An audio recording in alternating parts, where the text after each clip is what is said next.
I forgot to change something in my settings, so just give me 1 second. I always do this. Because, I was streaming from my PS2, but to get the sound to come out of it, I have to do monitor on and also on in the streaming. But then I forget to do that here, and it's like, but I don't need the monitor on here, and there's people moving, and they're loud, and it's driving me nuts. Hey, DT Darkslayer, what's up? Alright, so, I believe we are on the toaster story now, so let's go. We got, like, this much left, and I think we'll have enough for Adachi for the rest of the stream, so hey. Alright, let's see what Toaster's up to.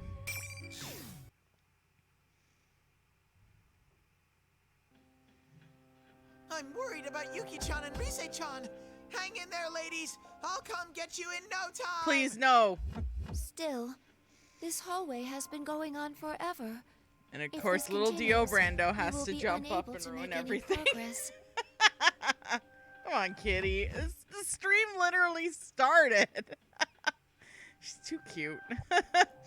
My lengthy time bound to the cross resulted in serious strain of my energy reserves.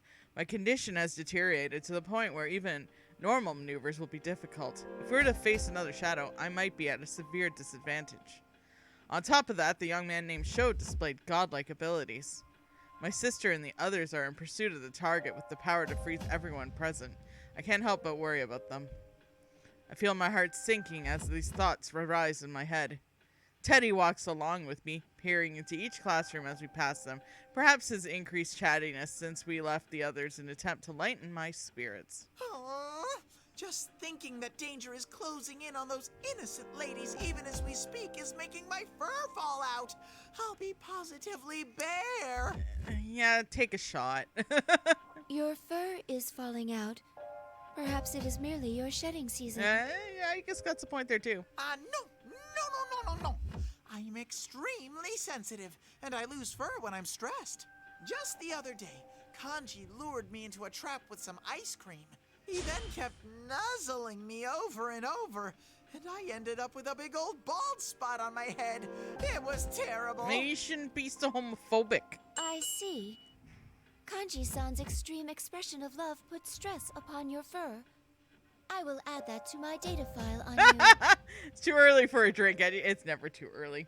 Hey, I didn't say what type of drink. Like, for instance, my shot is currently some fancy juice that I got from a local cafe, which is really good. I also have a toasted marshmallow latte, so I'm looking forward to digging into that.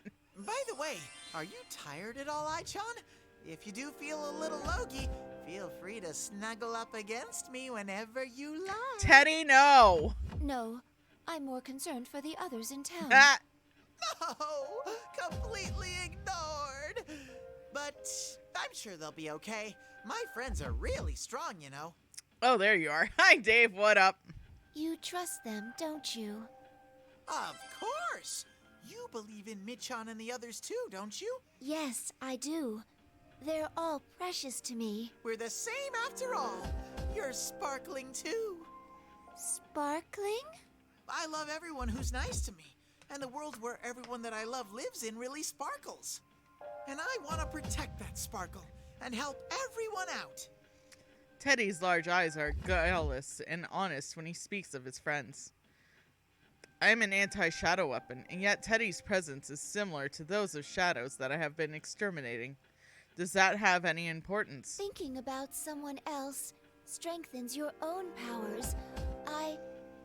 We know of that phenomenon. So why doesn't that Minazuki guy get that? Does he not see the sparkling? Well, he's not you, Teddy. Teddy then declares that it's up to him to become Minazuki's friend. I just got a little tongue-tied there. Oh my god. Eventually, we come to the door next to the sign reading Music Room. Teddy sniffs for some time as if searching the room and then sneezes loudly. Achoo! Ugh. We can't get to the exit unless we go through here. By the way, won't you take a little break here? You still seem exhausted, and I'm worried about you. Teddy looks at me with worry as he suggests that. We should have descended quite a bit by now, but it's still no sign of the exit. There's no time to hesitate. But most of all, I can't let myself become a burden either. Thank you. You're truly kind. Of course I am. It's basic bear etiquette. I don't take a shot for that. He's just adding a word. Teddy puffs out his chest with pride as he puts his hands on the music room door. We're barreling in. Excuse us. Take a shot. There's nothing of note in the room but a grand piano. I'm about to suggest that we take a short break here, but a warning alerting me of approaching shadow appears in my vision. The reading, it's close. Targets acquired. An anti-shadow weapon and a shadow. Commencing elimination. When I hear that flat mechanical voice, a giant axe instantly appears above us. In a flash, I realize we are being ambushed, but my body is too exhausted to move like I want it to.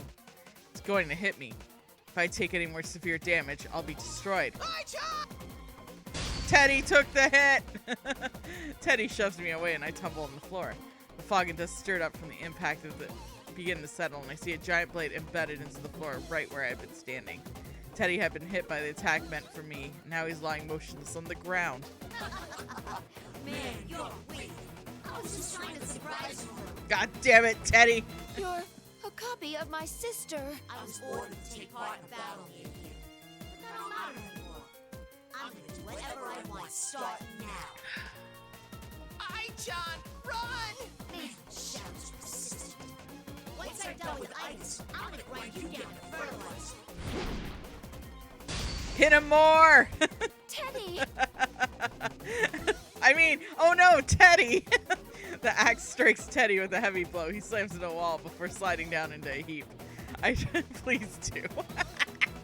Do it! I try to rush to the side, but... No! I wasn't careful enough. The strike at Teddy was part of a combo.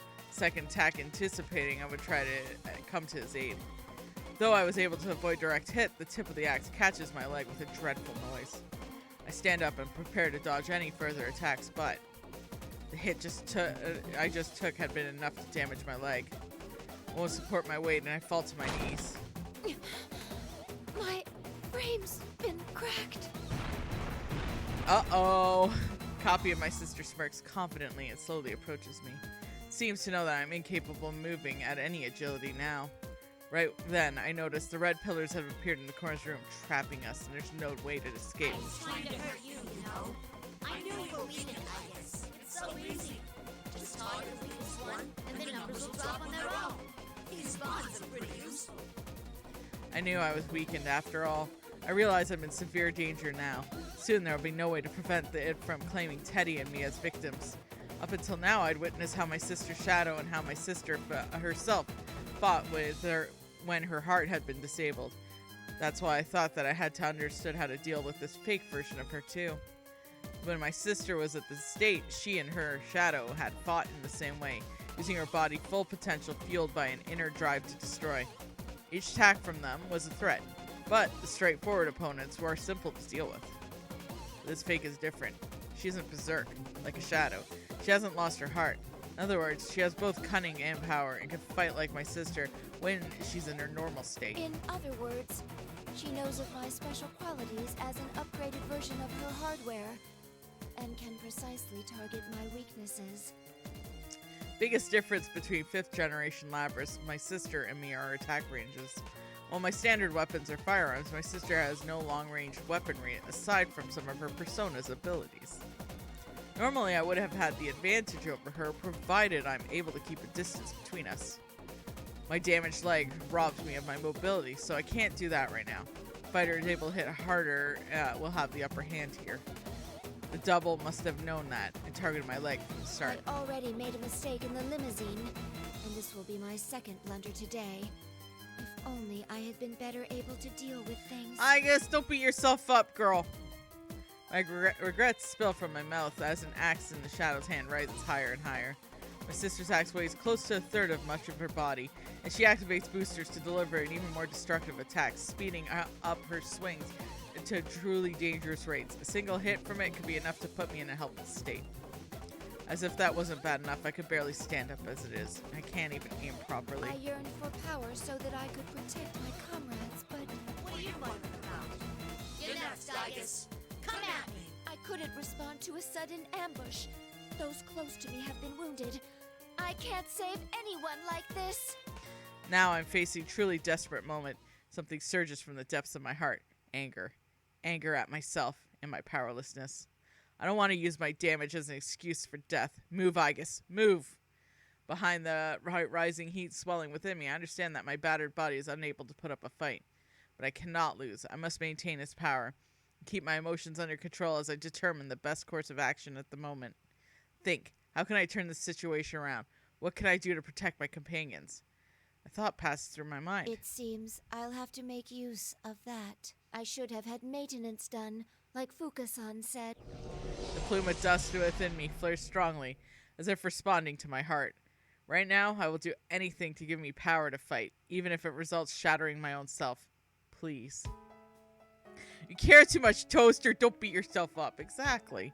Give me the power to protect my friends. Persona, rise up. Beginning frame coding. Stand by, EXO. Are you still gonna try something? Sounds like you don't want to fight that. That's cool. Here! The axe of the fake wields flashes. The axe of the fake wields flashes towards my face, and I hear the boosters roar. Would jumping over and evade it be best? Before I can decide, my body reacts. It's no use. Oh shit! I cross my arms and take the brunt of the strike on my forearm. Violent sparks fly up in the collision, and force of the attack travels throughout my entire body. You stop it just like that? I'll slice you in half! My sister's fake stays where she is and leans heavily onto the axe, pushing it against me. My joints scream as I try to push back. White smoke streams from the gaps of my armor. My internal sensors repeatedly report that I'm operating at my maximum capacity. It's not enough. I need more. I need more power! Oh, my chunks shining. What are you doing? Teddy's now not the time to be all like, oh. But seriously, buddy. Teddy seems to be awakened by the violent sounds of her clashing and stammers as he lifts himself off the ground. Unlimited power! I'm relieved that he is unable. I'm relieved he's unable to move. That was a slip of my tongue. Sorry. I'm relieved that he's able to move, but from this point on, everything is a gamble. Teddy, please stay away. The probability of maintaining self-control in this mode is less than 1%. I'm sorry, but I can't guarantee that you'll be safe around me. It's ready. Releasing all limiters. Extreme Orgia mode. Extreme! Let's freaking go! By the way, this toasted marshmallow latte is amazing. Finally. Yeah, just going full Ultra Instinct. Oh shit, you weren't kidding.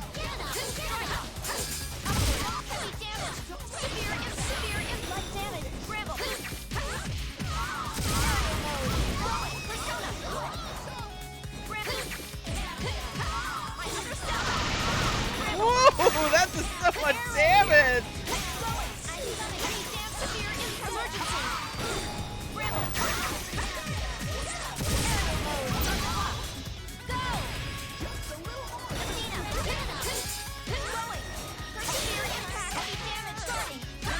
Gotcha! That was a great match. Super Toaster Mode! I am overheating. I guess you could say Igus burned her bread. Ah! No? Okay. That attack melted her heart apart. Yeah. It was truly only a coincidence that I'm still alive after releasing all that power of my plume of dusk. Applying my persona's materialization sequence to reinforce my body's skeletal system, and armor plating allowed me to endure a far stronger load on my components than normally could handle. I suppose it truly is Extreme Orgia mode. burn my bread. My sister's double turned into a black mass and begins to melt. As it collapses into a puddle, glimmers like golden sand trickle upward out of it and disappear into the ceiling. Finally reach Teddy and helps his injured round body sit up. Teddy, I'm so sorry. It's my fault. Ai-chan, you were so cool. I regret nothing.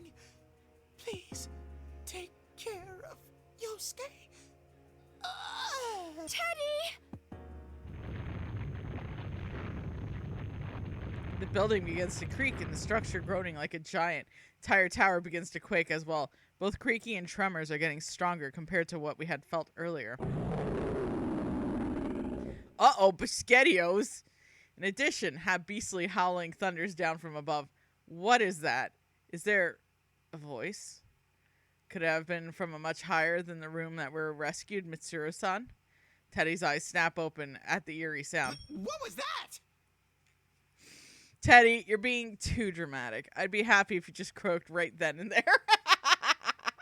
I don't know, but it seems a great power is trying to awaken. Someone please respond. Just then, a desperate plea cluttered and interference speaks up my mind. It's Rise Kujikawa's. It's difficult to hear during the interference, but there's no mistaking it. Communication seems to be coming from a distance outside this building. Rise-chan, you're okay. Oh, I'm so glad. Teddy? Teddy, is that you? Where are you right now? Are you hurt? I'm in the tower that appeared at school. I'm with Ai-chan, so I'm okay. I think. Ai-chan? You mean Aigasa? Aigasa, please listen. There's a ton of red fog swirling around the top of that tower right now. Where are you, Rise-san? Can you see this place from there? Yuki, Senpai, and I are in town searching for but we can't get out because there's a horde of shadows. Message cuts off before we can hear the entire thing. From it sounds like Rise-san and Yukiko-san appear to be in town together, just as expected. She said horde of shadows close together. They must be facing a dangerous situation. We have to go at once. Rise-chan, we're coming for you. Ow, ow, ow, ow. Please wait, Teddy. We've both been damaged quite badly. If we move now, we'll likely be in danger. Yeah, that's true. But I just can't sit here and wait. Away! My back! Teddy was surely wounded quite badly, but knowing his friends are in danger, he seems unable to contain himself and attempts to force himself up to his feet. I feel the same way. I must rely on everyone what Rise said about the school as soon as I can. When I approach the window to find out where we are, I see two figures leaving the school building. That's Mitsuru-san and Akihiko-san. Thank goodness! They managed to get out before us. I can understand why you want to hurry, but those two are attempting to rescue the others as well. Let's proceed with caution so that we can meet up with them quickly. Dio's being a little brat, just so you know. Walk it off. You're fine, Teddy. Yeah, break your back more. But seriously, I can still move as well. Even though my frame has reached its limits and its operational tolerance, my joints creak ominously. The sheer strength of my emotion saved my friend's forces my body into action. If Teddy and I feel the same way, I'm sure we can keep moving. Got it. Ow. Anyway, let's move. Yeah, Dio's being a little bratty princess. She keeps fucking around with the Elgato. I'm Very getting cute. fired up. Let's do this. What's funny is, Onward! once when I started the stream and she heard the cooking with Scorpion, it was almost like her cue to go and start fucking with things. As they say, Yeah! I can't help but smile at Teddy's enthusiasm. We leave the music room and the wreckage left behind at our recent battle and run down the hallway towards the exit. It's like, what's it cheers now for cooking with Scorpion? She's like, oh, better get up. It's time to be a bratto kitty. Time to ruin this woman's whole stream, Dio. You're not paying rent with sweet Instagram stuff, kitty. Someone's gotta do it. Yeah, let's have a look-see here. That was more mainline. Let's finish this side first, and then we could go to Labrys.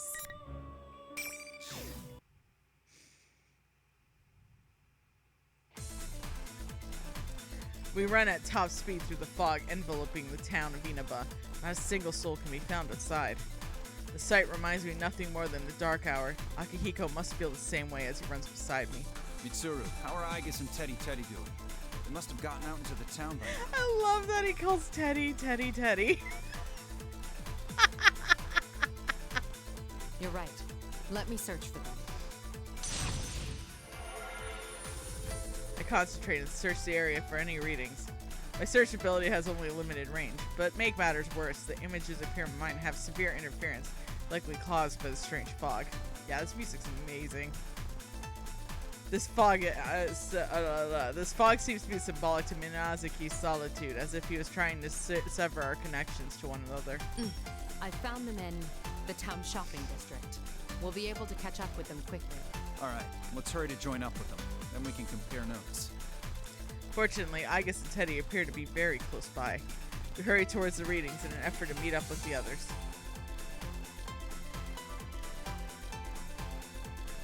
Ow! My back still hurts. Getting old sucks. Okay, you know what? I'm gonna have to admit with Teddy, yeah, that's the truest line he said ever. As someone with back problems and being old. God damn it. Do you age, Teddy? I don't. Oh, by the way, there's something I've been meaning to ask you, Ai-chan. Is there anyone you like? Fucking Teddy, why are you like this? Why are you like this? What do you mean? Come on, you can't fool me. If you don't have anyone, then you and me should... Teddy, no. Aigis, Teddy. Michan! Aki! Akihiko-san, Mitsuru-san, thank goodness you're both safe. Whoa, what happened? You're both beaten. I was careless. We were ambushed by an enemy and suffered severe damage. Though they're acting brave, it's obvious at a glance that both Teddy and Aigis have been severely injured. It's clear that they won't be able to fight properly for a while. Is someone... Please respond. Rise-chan! I hear you! Talk to your lover bear! Teddy, no! Is that you, Kujikawa? We can hear you. That voice. Mitsuru-san? Thank goodness. I heard you were captured. Yes, but we're fine now. I'm sorry to have worried you. Where are you right now? Yukiko-senpai and I went out to look for Kanji and the others, but the town's turned into a maze. I lost track of them while we were getting our bearings. We're thinking about heading back to Junes right now. All right, keep going to Junes. We'll head over to you, so we'll meet you there. Tatsumi and Shirogane should have arrived already. Understood. Please be careful. Alright, now that that's decided, we need to hurry. Aigis, Teddy. Can you go on? Leave it to me to guide you to Junes. I'll use my nose and...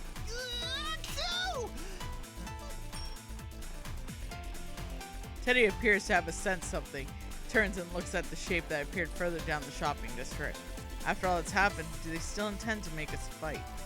No, from here on, they're doing it just to buy time. The shape ahead draws closer, and I see a double of Satonaka. There's no need to wonder about whether it's real or not. Oh, you left everyone else inside and ran away? What happened to all that fun stuff? Oh, maybe they just don't need you anymore. I guess you're the runs of the litter. We offered to help, you stupid shadow. A fake Chie-chan! Bears have packs, not litters, and we're not runts! Wait. Hold on. Teddy, You know what? No, I'm not going to question it. Whatever. You know what? No. It's fine, Teddy. Let it say whatever it wants. I stopped Teddy as he tries to lash out in response to the fake Satonaka's harsh words. It's true that we made the mistake of being captured by the enemy before as it started, but still. I've made some errors this time, but we have our comrades. Even if one of us was to fall, the rest of us can complement each other. My standing here right now is a result of the trust we have for one another. I will carry out my duty, and you will be stopped. God, look at those two. With my thoughts of my comrades who left the top of the tower at the forefront of my mind, grab hold of the hilts of my rapier. No matter what taunts these shadows have for me, my heart will not be shaken. My comrades have my back. All I have to do is keep proceeding onward. No. We will protect this world. We will not lose to the likes of you. Mitsuru and her dummy mommy looking vibe. And let's not forget shirtless Aki either. Damn, those two are hot. We're the most powerful lineup ever! We'll prove that we've got the upper claw here! Ah, half a shot. Take a sip. The two of them are so hurt that I'm surprised that they can even move. And the fire in their eyes is stronger than ever. I sense their will to fight shining through. Akihiko looks like a Chad. He's a total Chad.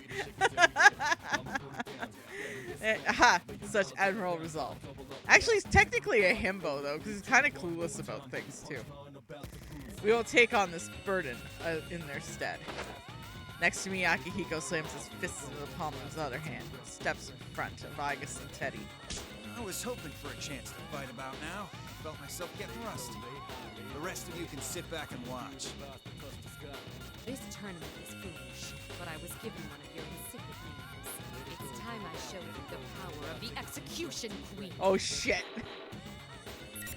We're getting Mitsuru because it's her story, and she's having some Dami Mommy vibes right now, so she needs some blood. Himbo works too. Damn right. You just saw when it's like people talk about relationships to him. He's like, what? I don't know. On guard!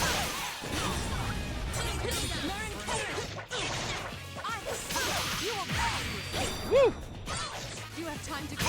Ow. I'm coming for one escape. Please execute me, Mitsuru. Hey, we got confirmation that her kick is very strong.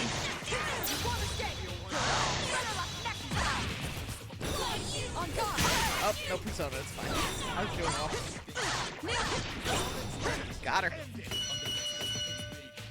Don't let this wind get to your head. Keep training.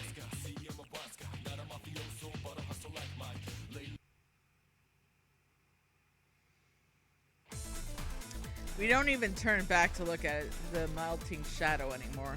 We rely on Teddy's nose and run with all our speed through the red fog towards Junes.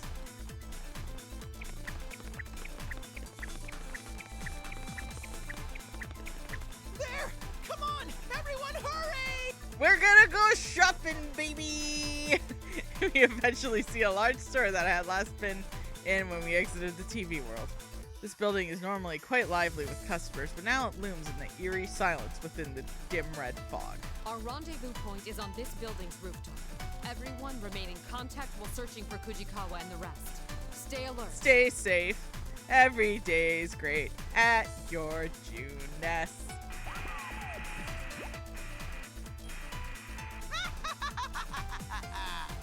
Every day's great at your Junes. Hello! Stop stepping on my lines, General Teddy. The monitor at the side of the road flickers and General Teddy suddenly appears on the screen. What the? You again, you phony bear! What do you want now? Thanks for coming all the way out to such a remote place. Did you enjoy the P1 climax? There were so many touching battles this time, but too bad for you. Unfortunately, you've all served your purposes already. What do you mean by that? Just what I said. When you fought, you released fragments of your personas, and I've gathered more than enough. Uh-oh, Biscottios. Thus, there's no reason to keep you persona users alive any longer. Prepare to be swallowed by a surge of shadows. Once General Teddy finishes, the monitor shuts off. Silence fills the area once again. What is the shaking? With the thundering roar, a vicious black liquid geysers up from everywhere. This black wave surrounds us, whirling madly, and begins to close in. Ah! What the? There are so many shadows. They're going to attack. Please, be careful. Bastards. Come! Persona! Akihiko's persona Caesar swings its sword towards the approaching black wave. The mass of shadows retreats for a moment, then receding in tide, then immediately surge towards us in a tidal wave. So does that mean that personas constantly shut off fragments of themselves? I think so, and then someone figured out how to gather it. Artemisia! So instead of like stealing your full persona, it's like, oh, we'll just take a little bit, just a sliver, because I'm on a diet. That type of thing. Persona! Take a shot. Initiating summon sequence. Athena. We summon our personas one after another and have no choice but to fight back. This thing is bad out here. I have to worry about Kujikawa and the others who are inside. Must get inside as soon as possible and meet up with them. But the horde of shadows pours forth without stopping, giving us no respite. Even the entrance to Juness has been completely covered by the black mass. If this becomes drawn-out battle, then obvious we'd be at a disadvantage. I feel a sense of listlessness after being on that cross, severely exhausted. Even Aigis and Akihiko move less nimbly than usual. Teddy fights on, as if he's trying to protect the three of us. He's injured as well. He won't last forever. Ugh. If this keeps up. Rise-chan, Yuki-chan, Ao-chan, I'll be right there. More shadows incoming. They're not stopping. Where was he hiding this many shadows? Up his butt. My vision begins to darken as layers of gauze being wrapped around my eyes. I feel more tired than ever. Though each shadow may be inconsequential on its own, the sheer number is too much to contend with. My arms droop to my sides. I can't lift them anymore. Mitsuru! Hey, hang in there! Let Teddy die, Mitsuru! Nichan! Watch out! Mitsuru-san! Come on, can't you pull it together? I really don't want to get involved here, you know? Oh no, it's Evil Murder Man!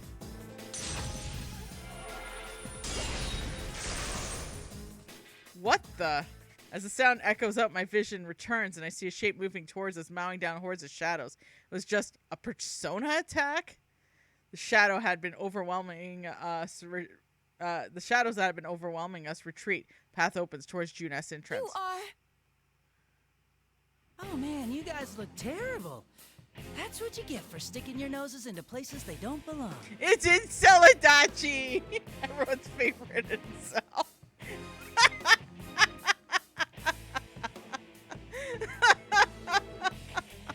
The newcomer is a man who speaks languidly while scratching at the back of his neck. That persona attack must have come from him. He looks familiar. The serial murder case that took place in Inaba last year. I'm trying to remember the name of the former detective that had been arrested as a suspect. Ichigo! A languid guy says you look terrible. Okay then. Hey, hi Kiva. Hey Rob Alex. What up? Just playing the story mode. We're finishing up the Persona 3 story, and then we'll be going on to Adachi's story. Are you Toru Adachi? What? I thought Adachi was in police custody. Wow, I'm famous now. You're Mitsuru Kirijo, right? I guess the rest of these people are your subordinates? What's Adachi baby doing here? Wait, you must be a fake too. Huh? You too? A fake? Yeah, that's it. I'm a fake. Everything about his response radiates insincerity. He seems to be intelligent but shrewd man. And for right now, it doesn't matter if this man's a fake or not. What matters is why such a person would go out of his way to help us. Why did you save us? It wasn't just for you. If you died here, it'd be trouble for me. We have to obey the rules. Rules? Never mind, I'm just rambling. I'm a rambling man. Still, isn't this an impressive number of shadows? I bet you'd really be able to get up to something fun with this many. Like, oh, say summoning up a god or something? Summoning a god? Is that what that show guy is doing? And you know, shit like that where he would just say something and then be like, oops, open my mouth. That's when I was playing Persona 4 for the first time. I was like, I don't trust you, dude. This horde of shadows seems to be gathered here by the other Minazuki after all. He's intending to use them to awaken a godlike being. What do you call it, this world? It's the one where he's being... the one where he's being as descended. Sorry, that sentence didn't make sense for me for a minute there. And what results in the fall, utter destruction. I'm just guessing. And if this many shadows were to head over to that tower and start wrecking shit, that building wouldn't stand a chance, would it? Plus, anyone inside would be in for some real trouble, wouldn't they? Well, it's not like it matters to me. I'm gonna be on my way now. Good luck or whatever. Aren't the rest of your friends in here at Juness? You kids love crowding together after all. Don't you think you'll win with those numbers? Hey, stop! Where do you think you're going? Don't, Teddy. I know you want to go after it, but we're all exhausted right now. You need to prioritize meeting up with your friends. Toro Adachi doesn't even look back at Teddy. He begins walking at a leisurely pace in the direction of Yasugami High. We quickly lose sight of him as you become lost in the muddy stream of shadows. Toru Adachi. At the very least, he didn't seem to be a fake made from a shadow. Is he scheming something after all? That was me with Adachi and the pancake comment. Akechi and the pancake comment. Yeah, you know what? When that pancake thing happened too, and believe me everyone, when we get to Persona 5, I don't know if it's going to be in Royale or not, but when we got to the pancakes thing, keep an eye on pancakes. That's all I'm going to say. Keep an eye on pancakes. No matter what his aims were, it's true that we were saved in the end. Save thinking about it for later. We need to hurry. I already didn't trust Akechi as it was, though. We run along a path to Juness entrance that had been created for us by Adachi's strike, and rush into the store and up the stairs. The gushing shadows had entered the building as well. They're all far fewer in number than they had been outside. Aren't much of a hindrance. Eventually, the stairs would end, and we see a door open to the rooftop of the food court. Oh boy! In the food court beyond, the horde of shadows have regained its intensity and continue flooding in one after the other. Akechi was too much of a pretty boy to be innocent. I agree. 4 Persona users from Inaba are fighting them. Even though they are experienced, fierce fighters have survived many tough situations. It seems they're having a hard fight against the sheer volume of these shadows. Damn it! You're getting more intense again. There's no end to this. You can't give up. Mitsuru-san and her people should arrive soon. Right. We can't lose somewhere like this. Rise-chan, Nao-chan, Yuki-chan! I'm so glad you're all okay. I'm coming over right now. Oh, Teddy! And Mitsuru-san, too! Oh, and I guess Akihiko and I guess. Teddy should have been considerably exhausted and injured, but seeing the face of his friend must have given him strength. He darts towards his friends as fast as his little legs could carry him towards the battle line. Take me away, little legs. They are united by a strong bond as well. We can't fall behind either. Ted! Hey! You intentionally left me out, didn't you? You're loud as always. You still have a lot of energy left. You don't go down easy, but I see you're barely hanging on. Take a shot. Don't underestimate me. Half your stuffing's hanging out anyway, so you don't get to say anything. Sorry we're late. You did well in keeping him at bay. We'll join in the fight.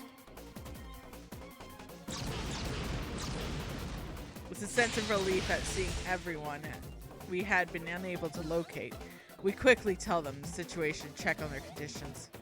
It's clear that all of them are tired and injured, but now that our numbers have doubled, we should be able to make up for that cooperating with each other. As it turns out, we are slowly but surely being able to push back the seemingly endless torrents of shadows. We can do this! There's enough of us here now that I'm sure we can win! It's too early to be relieved yet. The shadows all over town are converging on that tower. At this rate, our senpai in there will be... Shirogane is right. If we held up here, we won't be able to aid those who have headed to the tower. If the shadows are gathering with the intent to climb the tower, then we have to take a chance of returning to the tower ourselves to intercept them. But considering the sheer number of shadows, that would be too dangerous. Mitsuru-san, Ken-kun has given me the details.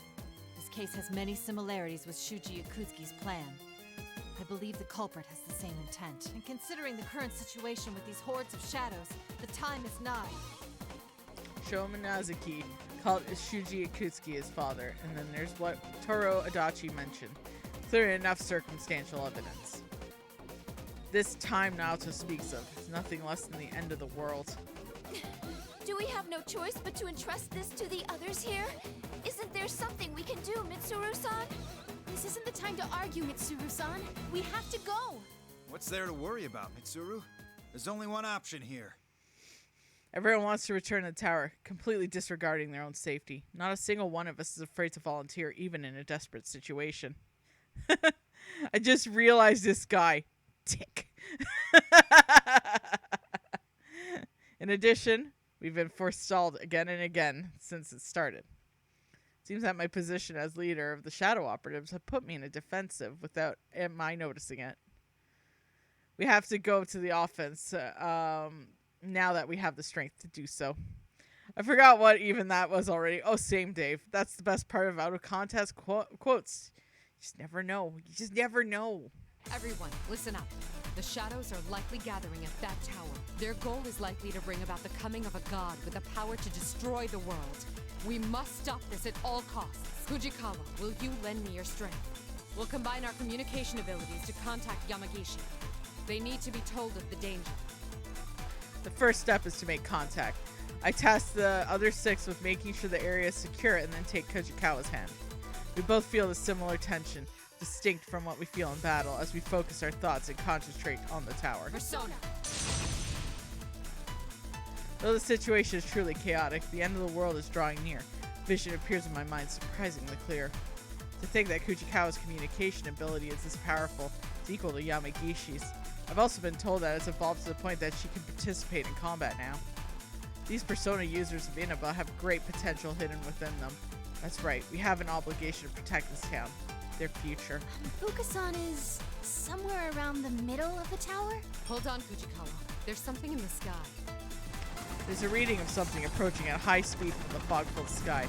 Eventually, the rhythmic sound of a helicopter reaches our ear. Large helicopter with Kiryu rope markings approach us out of the fog. Pilot must be... Kikuno! That's you there, isn't it, Kikuno? Respond at once! Lady Mitsuru, thank goodness you're safe. Now Keith... What are you doing here? This airspace is dangerous. You must withdraw at once to a safer area. You're all putting your lives at stake by fighting. I refuse to shame myself by withdrawing. I can only smile at the way Kikuno refuses my direct order. She won't hesitate to risk herself for my sake. That's never changed at all. These maids are something else, right? And there's something I must tell you at once. We've decoded more of the records from Shuji Ikutsuki that I gave to Laverson. We've reached a point where there is a description that seems to be hinting at the security code. If we can solve it, we may be able to fully unlock it.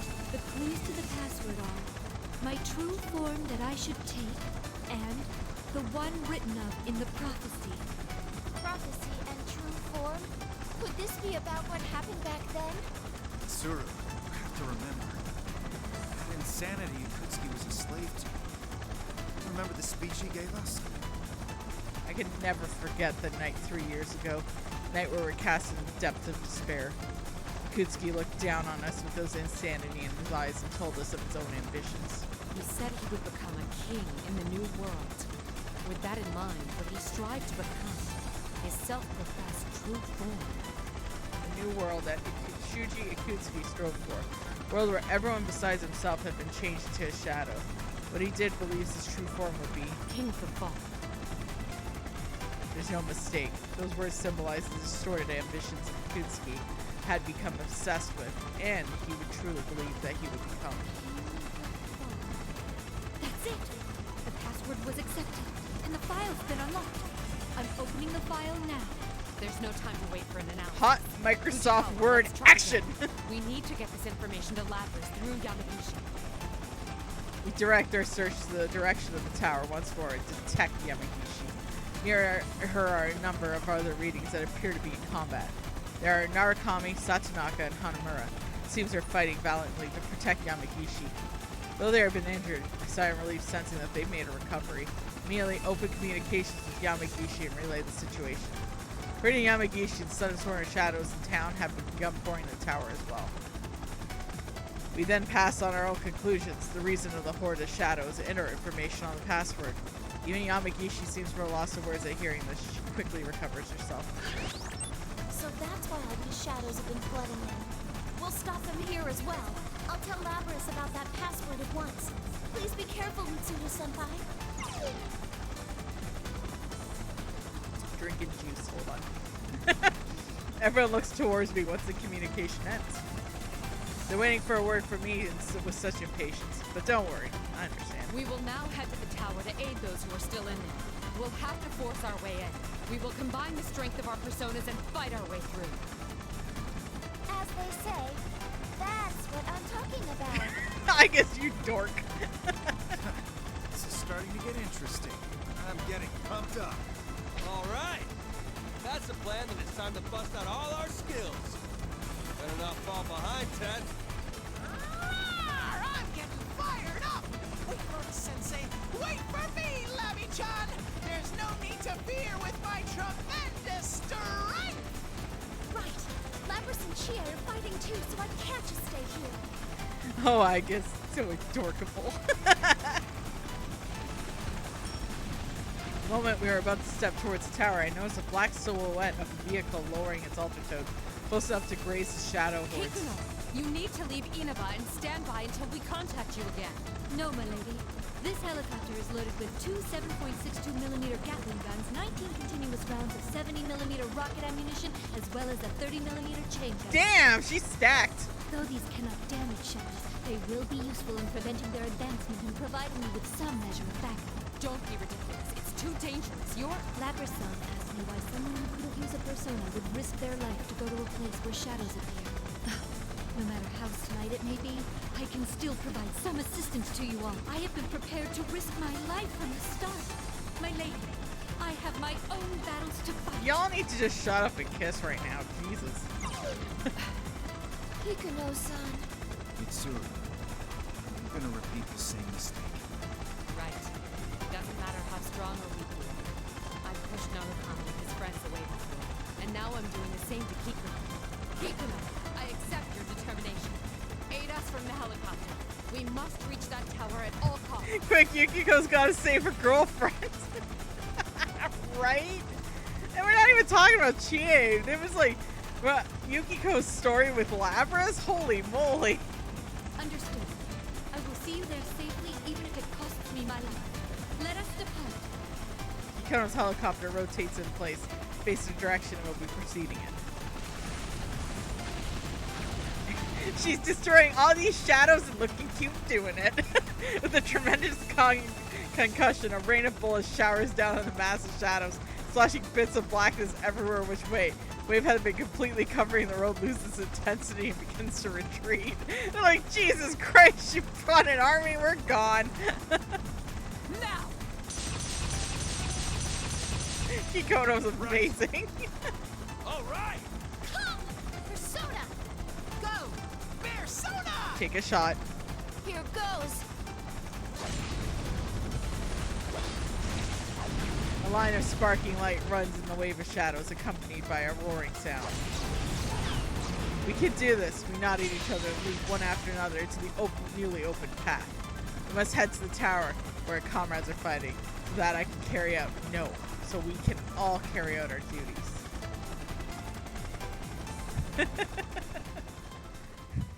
God damn. Alright, we're at the last stretch, baby. We need ambulances if we took a shot for every bear pun. Well, thankfully your liver's gonna break because Teddy won't be found for a while. Let's go. The 5 of us have been entrusted with pursuing Shokan and proceeds towards the top of the tower. How many floors have we been climbing already? Distorted hallways and the classrooms appear at every turn. And there's no sign of us reaching an end. Best boy. The quakes are growing more and more frequent. I guess this means that time is running out. You know, that Minazuki guy talked about making his world. But how is he going to do that? You made Mitsuru speechless. And Mitsuru's soulmate right there. Yep. If we presume he's following in Akutsuki's footsteps, then he's going to gather shadows, merge them, and summon some great power. You mean that thing Minazuki-kun was talking about? What do you think, Junpei? I mean, you've been surprisingly quiet. Are you not feeling well? Huh? Nah, I'm fine. Coaches are well trained, you know. Uh-huh. I guess it's just that I'm feeling all tense. All this end of the world stuff isn't anything to joke about. I've got people waiting for me. Like the kids have a game coming up next week, so there's no way I can lose here. Stupei's being serious for once. Looks like he's grown up a bit. I guess I should learn from his example. Junpei has leveled up. No, you haven't. You don't want the world to end either, do you, Labby-chan? You just woke up after all. Yeah. I don't want to lose this world after I've met everyone. I gotta do my best. Time to break God's thumbs. Damn! Here it goes again. Wait, didn't we see this classroom earlier? I feel like the fog's getting thicker too. It won't be good if this keeps up. Since we can't get a communication with Fuka-san, we don't even know what's around us. No matter how far we go, the maze of the fake Yasugami High just keeps going and going. Outside, there's nothing but fog as far as the eye can see. We're starting to get a little flustered because we can't tell how high up we've gone. Come on, keep your cool. Getting all aggravated won't do us any good. You're so positive as always, Junpei-san. You think so? I think you've changed, though. You've gotten taller, too. Huh? Why do you sound so relieved? I've been wondering if I hadn't changed at all. I made a promise to Mitsuru-san that I'd live life like a child. What's that supposed to mean? Is that hard to do or something? It's difficult.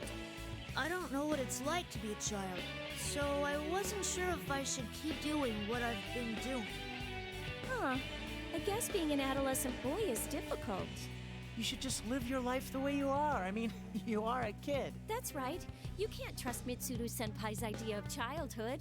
Can you even imagine what she was like when she was a kid? I mean, okay, Yukari got a point there. Whoa, you're right. I can't. It's impossible for common people like us. Speaking of children, that show dude is the perfect example of a spoiled brat. One moment he's joking around, and the next he's incredibly pissed off. Yeah. What would someone have to go through in order to make them seriously consider destroying the world? La-di-da!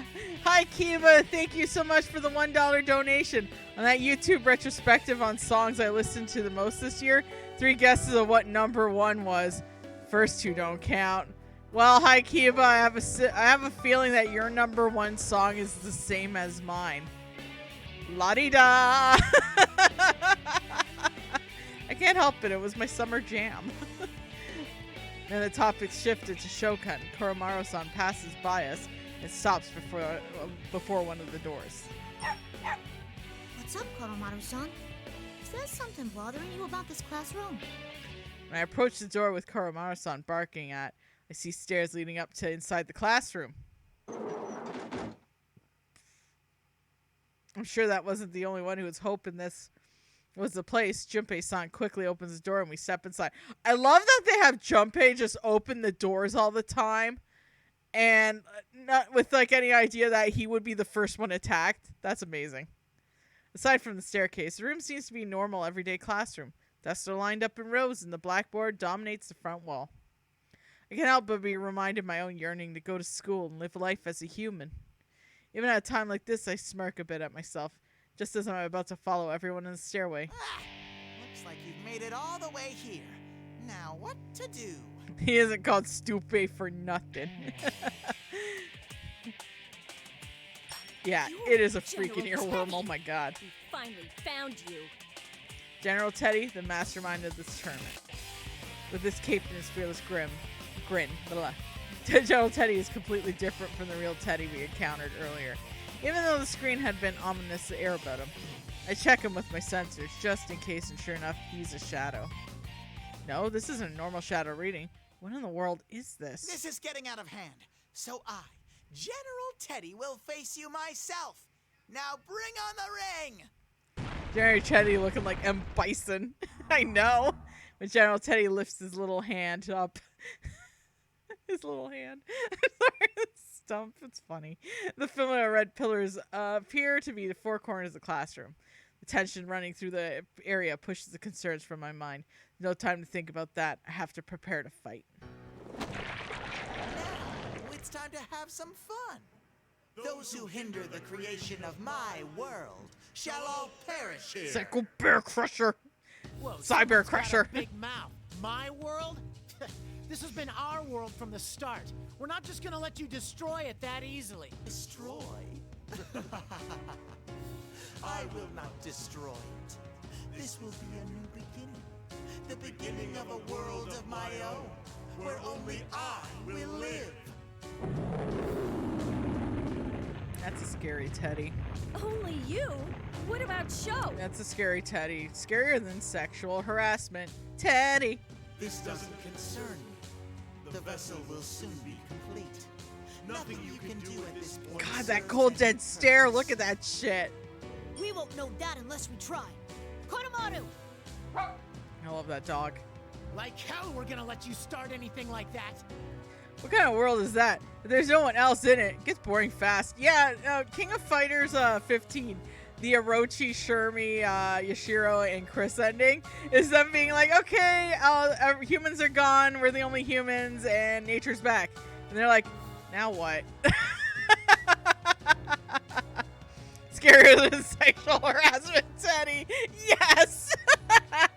Dave, oh my god, you know what? We need to. Haven't done this yet today. There we go.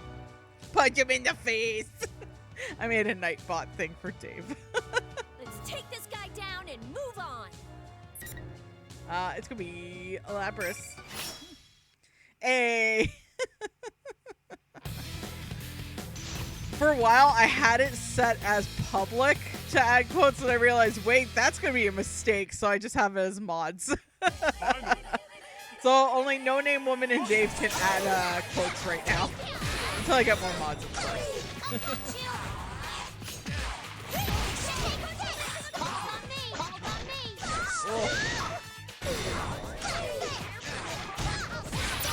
Interact and save them at channel points. Yep, that's actually a really good one. Because you should just interact, get them channel points saved up, and then you can make the voting in your favor, baby. Like, God of War HD is gonna not take too long to clear. I think it's gonna take about as long as this, honestly. And I do have, like, the list of games for voting after, because I'm making it hard on everyone. I'm gonna quickly read this out, though, of course. I got it. No matter. That was the limit of this temporary body. I've bought enough time. Oh, that bastard. Anyways, the games that I'm thinking of doing for the next vote is Digital Devil Saga, Yuru Kills, Soul Hackers 2, but then I added 2 more. I added Mother 3 and Persona 5 Royale. I'm making it hard. I'm making it very hard. And you know what? Final Fantasy VII Remake shouldn't take too long, only because I'm doing New Game Plus. So everyone's going to be beef. Especially Beefus. Especially like fighting games. I'm not too fond of the emphasis of comboing opponents into the stratosphere. You know what, Haikiba? I understand what you mean, because I'm very intimidated by Dragon Ball FighterZ. Because when I look at, like, when I see the strings in that, I'm just like, how the fuck do you get out of that? Like, they don't give you an option. I know what I'm voting for. So save them points, DT Talk Slayer. Huh? You're not gonna melt now? As Junpei noticed, fakes were defeated up until now. Have lost their shape and quickly being defeated, melting in a black ooze before disappearing completely. But this General Teddy is just confident as he was before battle. It's the same smile. I knew it. You're different from the other fakes. Who are you? Who am I? I'm General Teddy. Who else? Well then, bye-bye, you pesky vermin. And of course, just like last time, I'm going to do a trailer thing. Because, you know what? That was fun to do. Hey! Get back here! This time I might actually download the trailers. And then play it, because then it's easier than just searching on YouTube. General Teddy swirls his cape about him and laughs, disappears, vanishing in the thin air without a trace.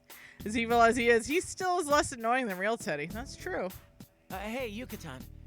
He said something about a vessel being completed. Wasn't that kind of suspicious? Yeah, It must mean that we don't have any time left, and when we defeated that General Teddy, he didn't disintegrate like the other fakes. There must be more to this case. Kenkun is right. General Teddy is different from the fakes that we've been running into up until now. Plus those words you said before fighting.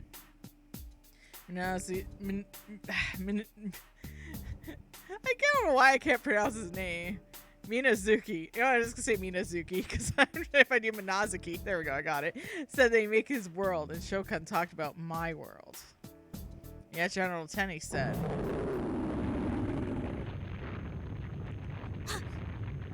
Quaking starts again. The blackboard and the podium rattle loudly. Some of the decorations on the wall fall down. The building shakes strongly for a long time, as if asserting that time is drawing near. Can you all hear me? You're very close.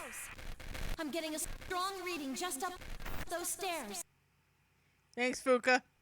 When we hear Fukasan's staticky communique, we feel a sense of tension fill us. We steel ourselves and make our way up the stairs of the classroom.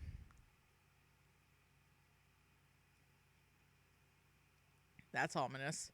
At the end of the long, straight set of stairs, we find a door. When we open the heavy, cold door, we see... Hazy moon immediately grabs our attention. Seems much closer than we had seen while wandering in town. I also like to point out, I remember when Persona 5's trailer came out, like very first teaser trailer came out, I really thought the main character was gonna be Sho. Because I got confused for a minute, but like, no wait, no, there's more to this, hold on. And then there's countless crosses. They're the same as the ones that Mitsuru-san and the others have been bound to. These crosses are scattered around the ovoid area to find ourselves in. No way. Is this place? I would not mind a Sho Labrys game though. Oh, Christian crosses and their substitutes, stuff going down. Is this the moon viewing tower from Gekkoukan High? They're just trying to do their favorite scene from Xenogears where Choo-Choo got sacrificed on the crest. Choo-Choo is a god though, do not underestimate Choo-Choo. It really feels like we're outside with a strong wind blowing towards us. This must be the landing jutting up from the side of the tower. You see a number of oddly shaped objects around. Remembering Xenogears, Choo-Choo died for her sins. Naturally. From one of those places, I see a black shape flying towards us and lands. I see Sho Minazuki. That's right. It's where you killed Ikutsuki. This time, it'll be the place where you all die. And then Labrys raises her hand and goes, I wasn't involved, don't put me in that. See, I've already written what's going on your tombstones. It's some real poetical literature. Someone's getting crucified until Kakashi, like Kakashi when Itachi Genjutsu down. I haven't gotten that far in Naruto, DT Darkslayer. I'm catching up. Shoko, please stop this. Even if you do it, it'll change nothing. Is this all because you hate us? Because we stopped Ikutsuki? You really don't ever shut up, do you? I already told you that I don't give a shit about some dead guy. I'm doing this because it's fun. Watching you all freak out is hilarious. You're nothing but goddamn pests that can't do anything on your own. So I can't stand you buzzing around. That's when he spoke to me and said, you should just destroy the world. Isn't that the greatest suggestion ever? Let's stop this. Dio. You keep saying Ikutsuki doesn't matter to you, but he's all you've been talking about this whole time. Hold on, the princess demands attention. You know what? That emote I made for her is perfect. And you too can use that emote if you actually just follow, because that's a followers emote. What was that, bitch? Whoa! Goddamn! Ikutsuki was a worthless ass who did whatever he wanted to me and still ended up dead. That's all. I don't give two shits about someone like him. That's not true, Shoko. You're only running from your problems. You shouldn't turn away from your true self.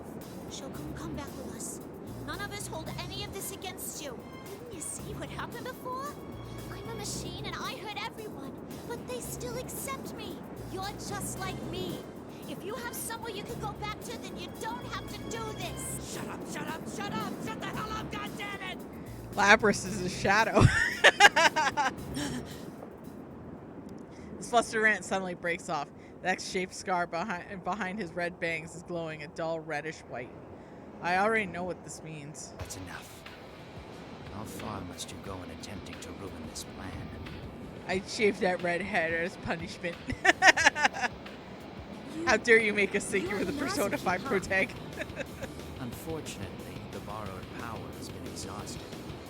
From here on, I have to deal with myself. An emotional, icy glare pierces us.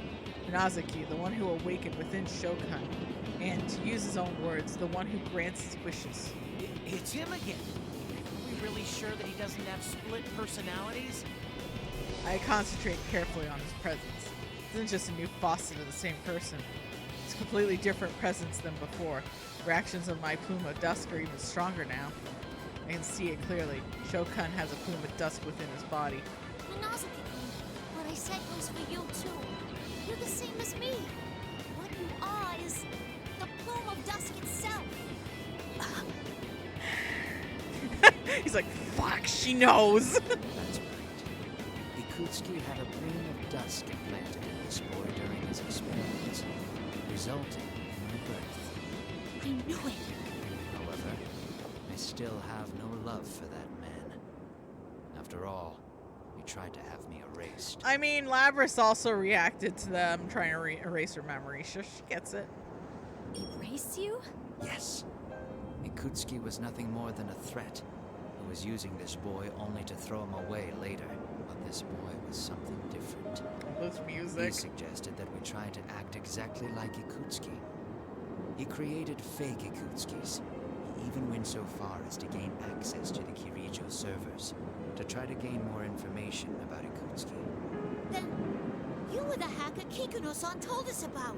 But Ikutsuki, the only other person this boy knew, had already died by the time the boy awoke from his coma. All that was left to him was the truth. That man had tossed him aside like a piece of trash.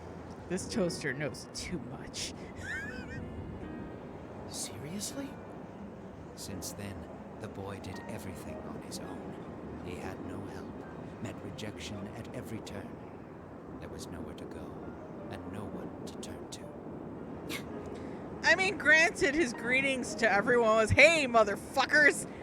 I don't think anyone really wanted to hang out with him after that. You all believe that everyone is surrounded by other people just like you. But that in itself is only the beginning of this world's failures. The world holds no worth for this boy. Sho Minazuki was thrown into this world all alone, and he wished that everything besides himself would disappear. Then all I must do is grant him that wish. Maybe it's ironic for someone like me to say this, but Minazuki-kun's voice sounds like a machine, completely emotionless. Perhaps, even though he was personality created by the Plume of Dusk, he had been trying to save Shokan in his own way. But even if that was the case... No, that's not what Shokun really wishes for. What you're doing won't save him. Even if you don't know how, or if you end up hurting others, human interaction can change people. That's... yeah, Labris ain't wrong there either. The toaster knows too much. That needs to be a quote. Dave, if you can. Actually, shit, I could just probably add it myself. Hold on. Quote. This toaster knows too much. Duh, I can add the quote myself. Labris. Silence, puppet. What would a thing like you know of this boy?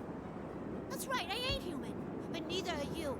You're just using his body while you try to destroy the world. You don't care what he feels at all. I ain't like you. No matter how much it hurts or how much suffering it causes. I do. I love this world. Wow, well said. Great job, Labris. Ken's almost taller than, he's almost reached Junpei's height. Oh my god, Ken is gonna, like, out-tall Junpei. Right. What he's saying just sounds like he's running from his problems. Looks like the milk really helped this kid. Best toaster in gaming and Fallout New Vegas. I guess it's my favorite toaster. It doesn't matter if you're fully human or not. We're all standing here because of how we clashed with others and gained acceptance. Yeah, Goromaru, best boy. There's nothing more to say. Persona, you have gone too far. Sit in shame of your own ignorance as you await the moment of your destruction. And then 2020 comes and she regrets her choice. He ate his vegetables. Nazuki-kun slowly draws his two swords. While he stares at us unblinking in murderous intent of the persona behind him. Oh my god, why did they put white on white? Behind him as also readies for battle. I will save Shoku. And to do that, we'll defeat you. It's all about Lapras, baby. Let's do it.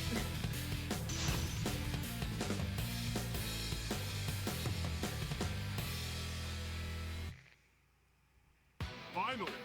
I'm gonna be actually checking out the One Retro gameplay today. Because it looks like the rain on most parts stopped. But I'm gonna still bring my raincoat because I'm gonna probably get soaked. Hi DL. Oh my god, little kitty.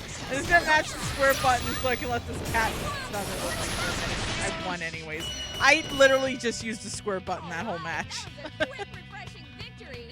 Edgy Berserker winning games, petting a cat in one hand and playing the game by mashing square in the other. That sounds wrong in retrospect, but whatever.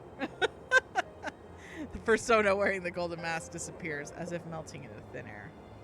But the defeated master of the persona doesn't appear to be as wounded as he should be. He looked up into the sky with a somewhat absent-minded expression. I've lost. The vessel will still be completed. You will not stop the creation of this boy's world. I do love the fact, though, that Dio disrupting the stream is just her wanting intense love and attention. What a good kitty. You must have taken the immense amount of damage. No normal person would have been able to even move after taking a beating like that. Yeah, Minazuki-kun is trying to stand up. With a cat on your lap, your need to threaten James Bond has now wanted to take over the world. You know what's even more funny? Dio's like, even though she has like black on her, she's mostly white and she is a fluffy kitty, so it kind of works. I mean, Scottish folds, they look threatening, right? With their 1,000-mile stare. Certain thought crossed my mind. The will to stand and fight for someone else, no matter how wounded you may be. How Yukari-san and the others rushed to Inaba with me to rescue Mitsuru-san's team that had been captured. How Yukon and his friends are fighting to protect his town. Minazuki-kun's reason for fighting is no different from ours. Minazuki-kun, so you do understand. Not another word, lout. I won't let anyone get in the way. The reaction from the Fleetwood Dusk has been fading, but suddenly it grows fierce and powerful, making air around him tremble. He's still. Tsukiyomi! Uh-oh, Mosquitios! Whoa! Ah! Look out! You guys! This persona appears and sweeps around the area around him, causing debris to rain down upon us. Uh-oh. Cutscene!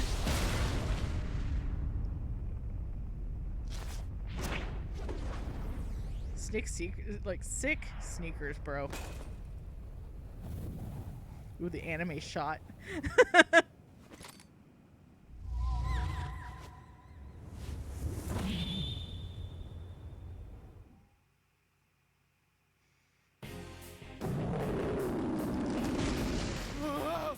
This isn't good! Lapras! The instant Minazuki-kun disappears above us, another quake hits. This one's so severe we can barely stay standing. Okay, Super Sentai wannabe. Okay, hold on.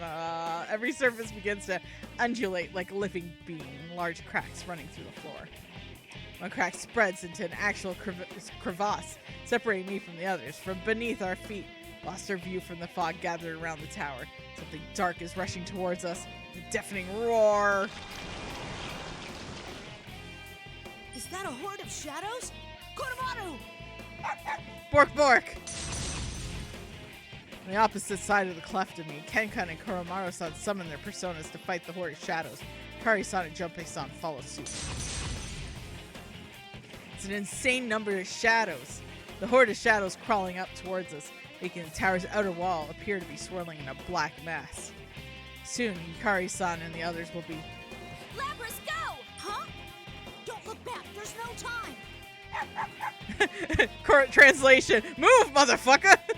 Go! We know what it's like to have to say goodbye. But you'd better come back to us. That's right. I want to save him, just like everyone saved me. So if I don't go after him this instant, I'll never get another chance. I set up the stairs leading into the red fog ahead of me. I can pursue him now. Everyone, thank you. I will protect this world. I love toasters. Toasters are the best, yo. I'll do it for the sake of everyone else, no matter what. And this is coming from someone who was like, oh, I don't trust robots. You know what? No. I love the toasters. They're great. Plus, I'll remember who armed them. Wink, wink. I charge up the long, winding staircase, up so far that I can feel these stairs will continue all the way up to the moon itself. What is waiting for me at the top? At the top! Damn!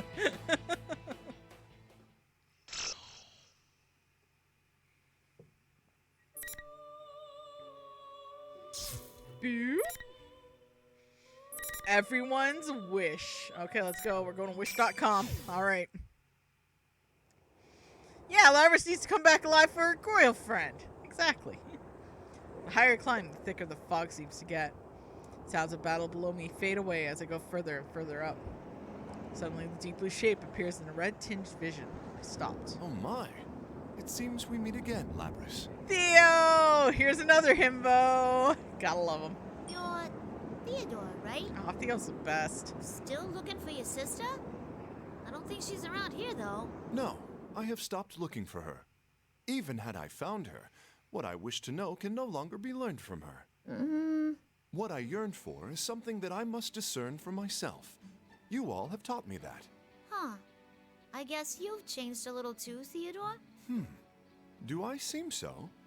Watching you has broadened my spectrum a bit. No, a great deal. Yeah. I figured something out during all this fighting, too. Oh? Oh? May I ask what that is? Oh, sure. It ain't anything mind-blowing, though. I just felt that the bonds you form with people get passed along and only keep spreading. I see. That is intriguing. Yukun and the others got hurt trying to save me. I want to save Shokun, even if it hurts me. We all keep butting heads over and over. But the banner of friendship ain't just for show. It's what lets you go against someone while still trusting in them. My, how surprising. Your expression is completely different from the last time I met you. You think so? I can't tell for myself. There's no doubt. You've likely grown during these events. That must be it. Grown? I'm a machine. I have a cold metallic body. It'll be an eternity before that changes. But theater says that I've grown. I must be talking about my heart. The warm memories that everyone has given me. It's not just some data that was inserted in my memory. It's ingrained into me, somewhere much deeper within myself. While I watched you, I was thinking to myself as well. What is the reason you fight? What supports you? And what do you wish to protect through these battles? I have a feeling that I'm coming close to reaching the answer, even if I only have a faint idea for now. Huh? Doing something for someone else. All of you gathered here are connected by that common thread of emotion. You call them bonds. And those bonds guide you towards what you wish for. Our wishes. And my sister must have left that room with a wish, just like you. That is how I understand it. He's right. Theodore's words illuminated my own inner feelings. Can we get a game, like a offshoot Persona game, where you got Lapras and Sho, and then Theo's the guide? That'd be amazing. What we yearn for, what we believe in. That's what we wish to show Shokan. They're all our own wishes. How we think about someone and do things for those people. It's because we wish for that person to be better. The whole world to shine just a little bit brighter. Now I'm wishing that Shokan can learn how wonderful this world truly is. Lapras for main protagonist in a game. That'd be amazing. She'd take everyone's thumbs. Thanks, Theodore. You're awesome. And she'd also tell people I'm walking here. Huh? I'm awesome? Is that so? It does have a nice ring to it, though. Oh, he blushing. Oh, I shouldn't be keeping you here. You're going to go fulfill your wish, no? Please, proceed. Mm-hmm. Thanks, Theodore. I wish you luck. Aw, Theo's the best. With those final words, Theodore disappears, melting into the fog. A powerful enemy waiting for me up ahead. They may swallow me whole, but I won't lose. I have wishes for everyone supporting me. I'm sure those wishes will reach Shokan's heart as well. I thank Theodore for boosting my spirits as I pick up the pace, climb the stairs with a clearer head. Let's go find some goddamn Moogles!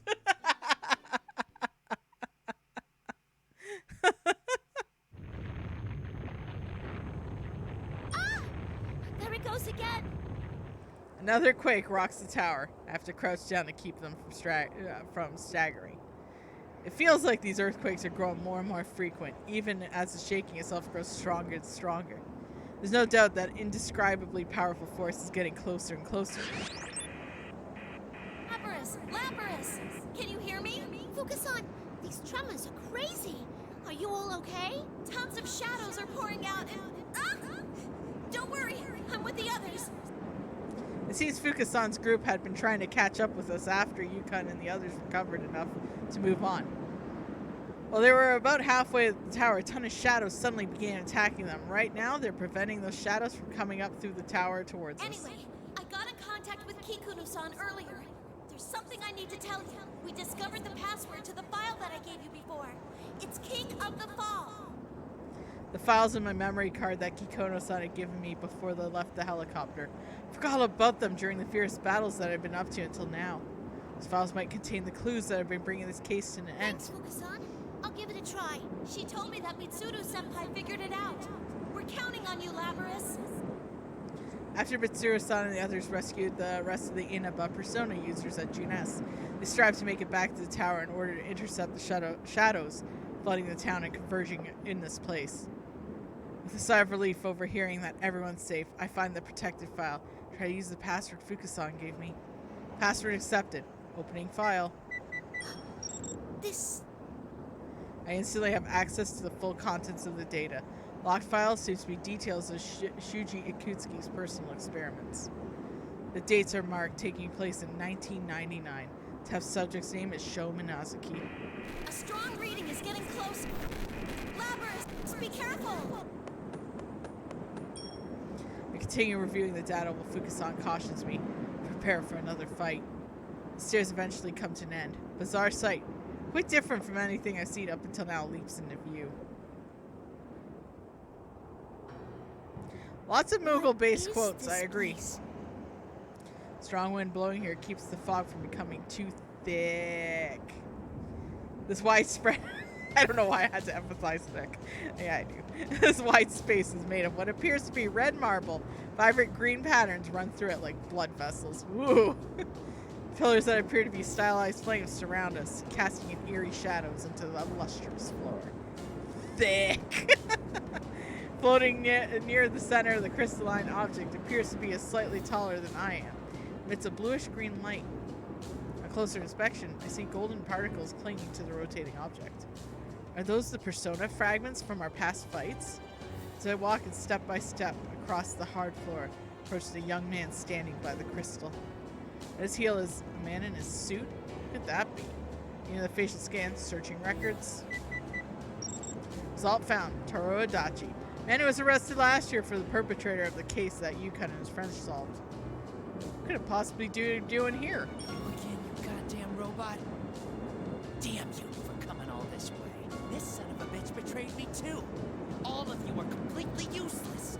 And I can't even get an answer from him either. I know what happened before I got here. Shokan seems furious. Places his foot on Adachi-san's body and leans heavily on it. Adachi-san groans faintly. It looks like he's alive, but unconscious. Hey, scrap for brains. What happened to him? Where the hell's Minazuki? I don't know. He fought us, and You guys did something to him? Bullshit, that's impossible. He's strong. As strong as me.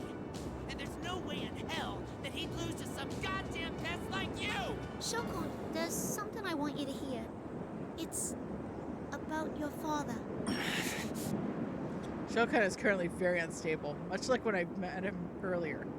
Averting his eyes from the truth, trying to forget everything about himself. How is he right now? Right now is how I used to be just short a while ago, before I met Yukon and Mitsuru-san. I was able to overcome it thanks to everyone. Shokan is cowering, just like I was. And knowing the truth Fukasan entrusted me may hurt him more makes my heart ache. Shuji Akutsuki, your father, embedded a plume of dusk into your body for his own research. But because the persona ability didn't awaken in you, you entered a vegetative state. Then Akutsuki threw you away. Is that right? Just when I was wondering what shit you were gonna spew after coming all this way. Did you come to rub salt in my wounds, you goddamn bastard? Yeah, that's right. That piece of shit tossed me aside. He was the only one. The only one in my world, and he did that to me. I already know that he was a goddamn bastard, so what? It doesn't matter. He was all that I had in the world. Shokun. This world's so fun, isn't it? Full of shitty bastards, always pressing in on you. It's so awesome. I'd rather be alone forever than spend another second having to deal with another dipshit ever again. So you can all just disappear.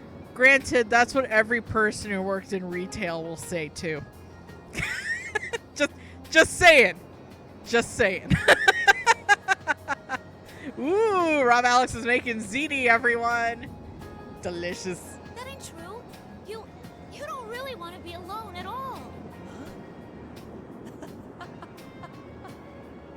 You broken piece of junk.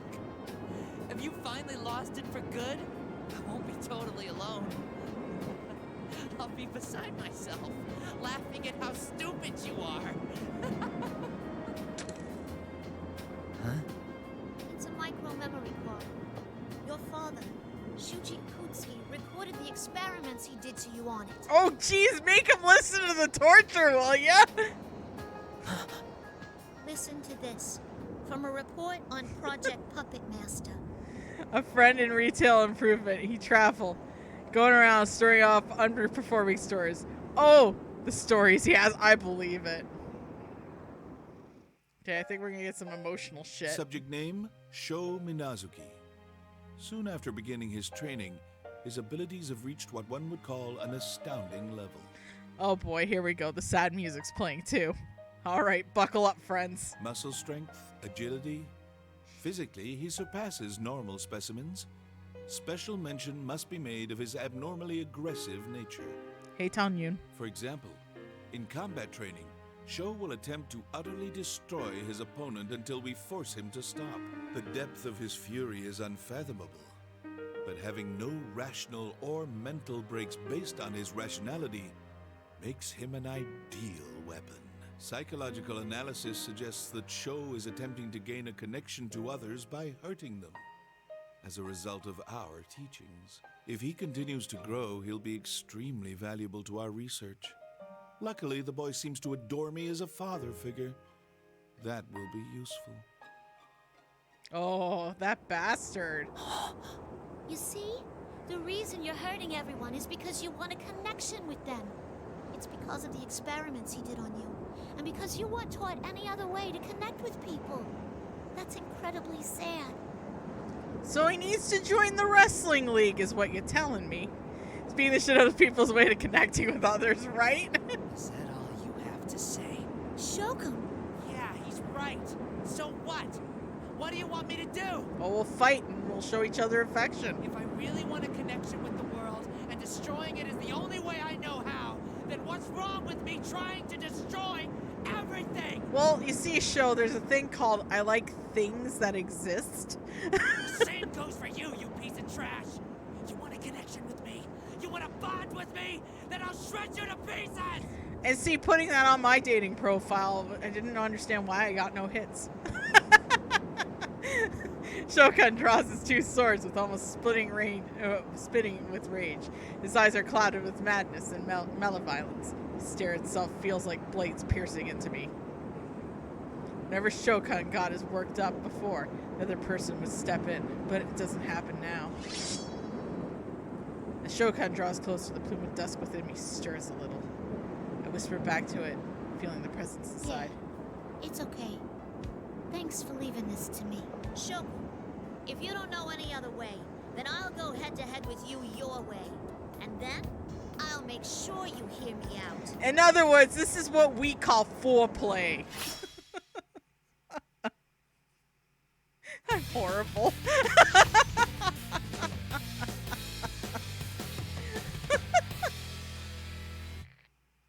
Gotta give him the old razzle dazzle. Let's go.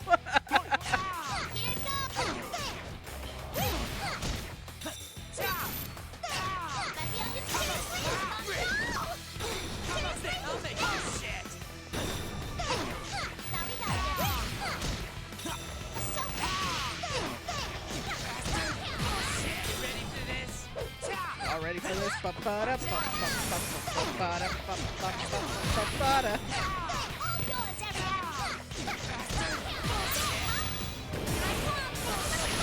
Got him! That was bad, and you should feel bad. Yeah, a little. Only a little. No, it's not over yet. I have nothing. No one at all.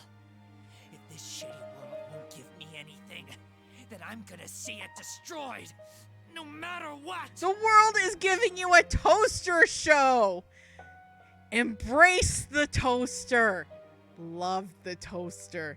She will take everyone's kneecaps out. She's rough and tumble like that. Shokan is on his knees. He desperately tries to regain his feet by leaning on his sword, his face contorted in pain. Dangerous aura I felt around it before the battle isn't weakening. On the contrary, it's becoming stronger. Shokun, do you really think you were alone? Of course I was. What do you know? I was always... No, Shokun. You were never alone. There's more in that file. Do you remember why you went into that coma? How should I know? I took the medicine Ikutsuki gave me, went into a machine, and... It was an experiment Ikutsuki set up to erase Minazuki-kun. Dad tried to erase him? Why? After transplanting the Plume of Dusk, you didn't awaken to a persona. Ikutsuki's plan was already a bust at that point. Yeah, who wouldn't want a toaster waifu with a Boston accent? You've hit the jackpot! But after a while, Ikutsuki learned there was another personality in you, inside the Plume of Dusk. Hey, Puma Man, what up? That was the change in you. At first, it seems like Ikutsuki was interested in that other you, too. But the new you was different, and wouldn't listen to what Ikutsuki said at all.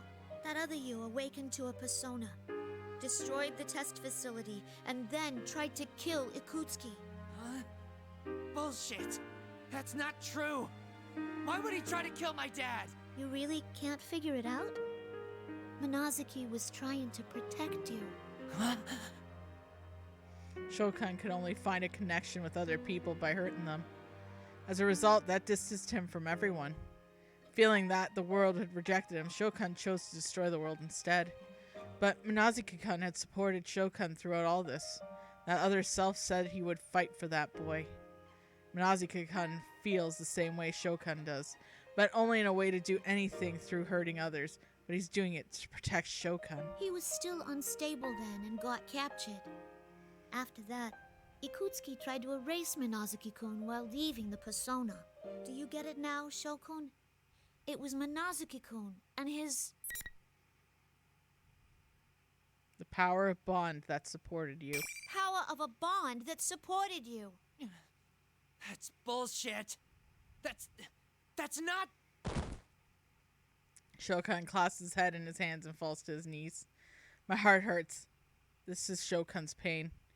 Shokun's world consisted of being denied by everything, only being accepted by the other person within him, Minazuki-kun. I mercilessly shattered that, and I'm trying to draw him into his own world. A real world. A world where there's nothing but a place of fear for him. I know how difficult it is for him to accept it. Ha! What's this sob story going on over here? General Teddy suddenly appears behind Shokan. Something's not right. I never sensed his presence here before. General Teddy should be the fake version of Teddy created from the shadow. Turn on my sensors towards him again, but wrong feeling I sensed from when I met him in the classroom has gotten even stronger. I can't put into words, but it's a very ominous presence. Aha! Has the stupid brat been beaten? You're disqualified from the P1 climax. Now hurry up and get out of here. Kagutsuchi. Kagutsuchi? General Teddy, so you really weren't... Oh, poor little shut-in Sho-chan. Was Labby-chan mean to you? Are you gonna have to go back to the hospital again? You don't have to worry. Guess what? I'll set you free. General Teddy, step away from Shokun. I'll break your thumbs. You're the champion of the P1 climax, Labby-chan. Congratulations! Your prize is death. General Teddy viciously grabs Shokan by the head from behind, effortlessly lifting him up by one arm. Suspended in midair, Shokun's face cringes in pain. What an unimaginable strength. Ah! Shokun! Who in the world are you? What are you gonna do with Shokun? I want a refund! What am I going to do? Isn't it obvious? I'm going to kill him. I'll grant this brat what he wants. A world of solitude. That's not good. I'll be the only one there. It will be a world all for myself, where only I exist. General Teddy's tone changes, and an ominous and hate-filled voice reaches my ears, echoing as if reaching me from the very depth of hell. I know this voice. When I was forced to sleep in the laboratory in Yakushima, I had a dream. In that dream, the voice echoed in my head. This voice tempted me to forget everything, to shut myself away in a distorted world that reflected my own desires. It's the same voice. Don't tell me. Are you... That's right. This red fog and the brat's power were on loan from me. At least he worked quite well for me. Time to burn our bread, baby! It's always good to save your game in case your game craps its pants, you know. That is a good quote. Wait. So the thing Minazuki-kun was talking about waking at this tower is... You finally figured it out. Fortunately, the horde of shadows to create a vessel and the persona fragments to control it have been gathered. All that's left is to fuse that fragment with the shadows' face, and then devour the persona fragments to inhabit my new corporeal form. I pay no heed to you. I am the collective will of those who abandon all connections and strive to live only for themselves. I am burn, trample, and cast you humans down into the depths of despair. I knew Teddy would turn heel. My name is Hino Kagutsuchi, one who kills all who live in this world. Jesus. We're strict. Red fog gushes like blood from the body of General Teddy. No, Hino Kagutsuchi, and gets sucked through Shokun's eyes, ears, mouth, and wounds, and butthole! Shokun! So he's 4chan incarnate. That's a really good DT Darkslayer. Brava. Brava. You're gonna get some caffeinates for that one.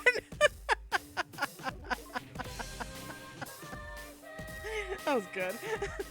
As I try to rush towards them, the empty husk of General Teddy's body has crumbled to a black lump of shadow. At the same time, Shokan, or whatever he is now, turns its evil red gaze towards me. No! Nani, the fuck? This power is immeasurably strong than Shokan or Minazuki-kun's. My entire metal body shrieks as I'm twisted in directions that I was never meant to go. You will live to witness my first sacrifice. I'll never let you do that! Give Shokun back! Your nerve astounds me, but I wouldn't do so. Your allies are about to be overwhelmed by the flood of shadows. You all fought so long within this red fog, just as I planned. You are exhausted to your very souls. You have no hope of defeating me now. You were quite useful, Puppet. I have directed you at them with the aim of harvesting their personas first. The other tournament, and this one too. So you were the real one behind these battles! Why is Will Smith on the soundtrack? There's no Will Smith on the soundtrack. We're just burning our bread. It's all lotus juice. Had I taken their shadows for my own, their own wills would have made them less obedient than I required. Actually, that's the funny part about the rapper Lotus Juice. All of his music and persona is either about existentialism or how amazing his wife is. How great is that?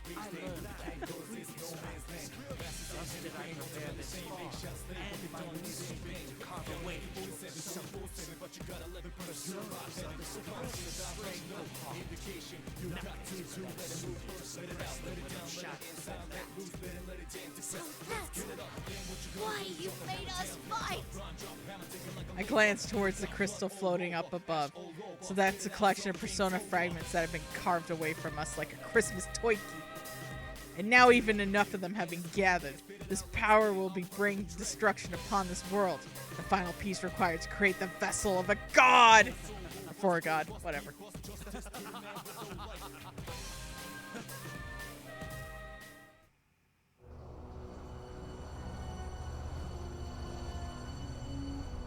Now is the time for despair.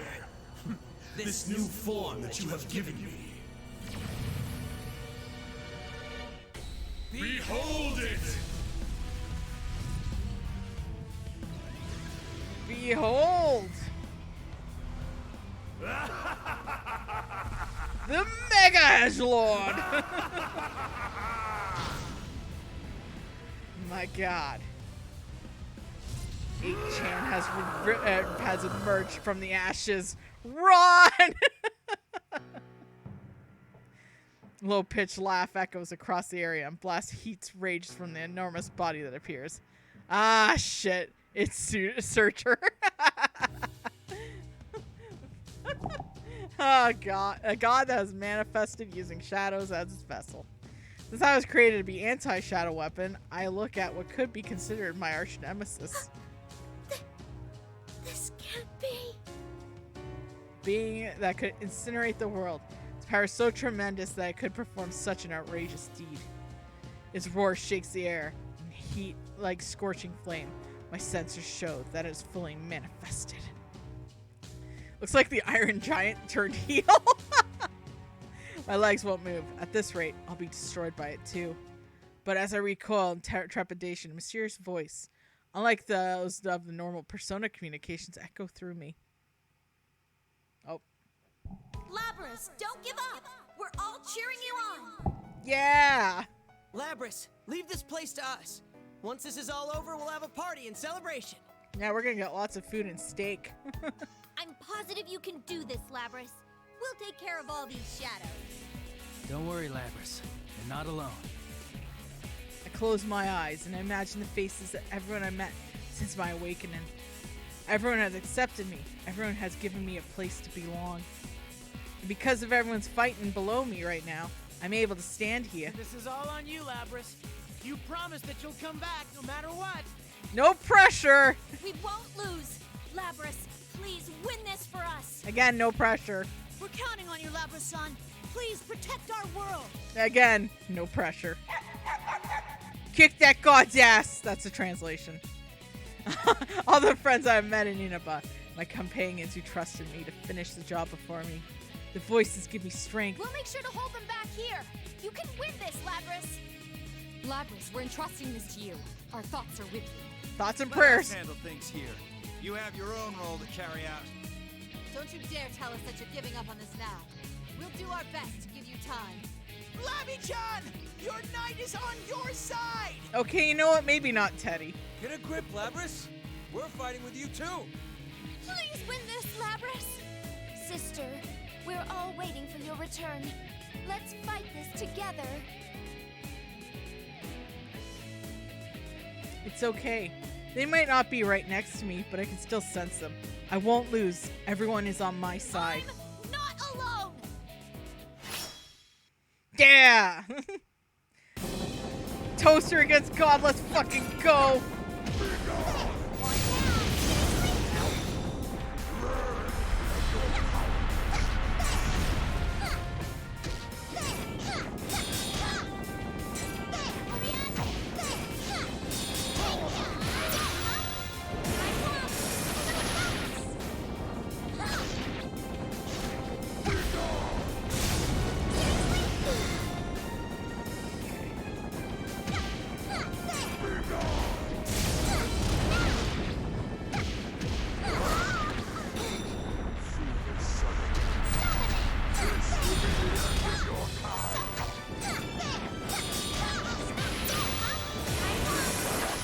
Got him!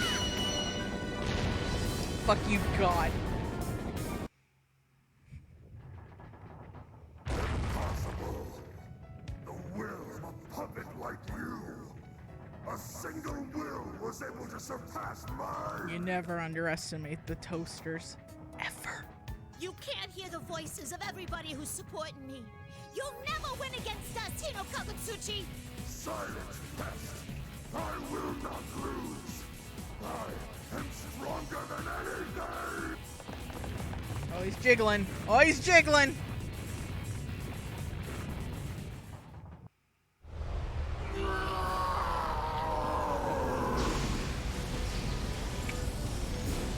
Impossible. How could I fall to this trickery of fans?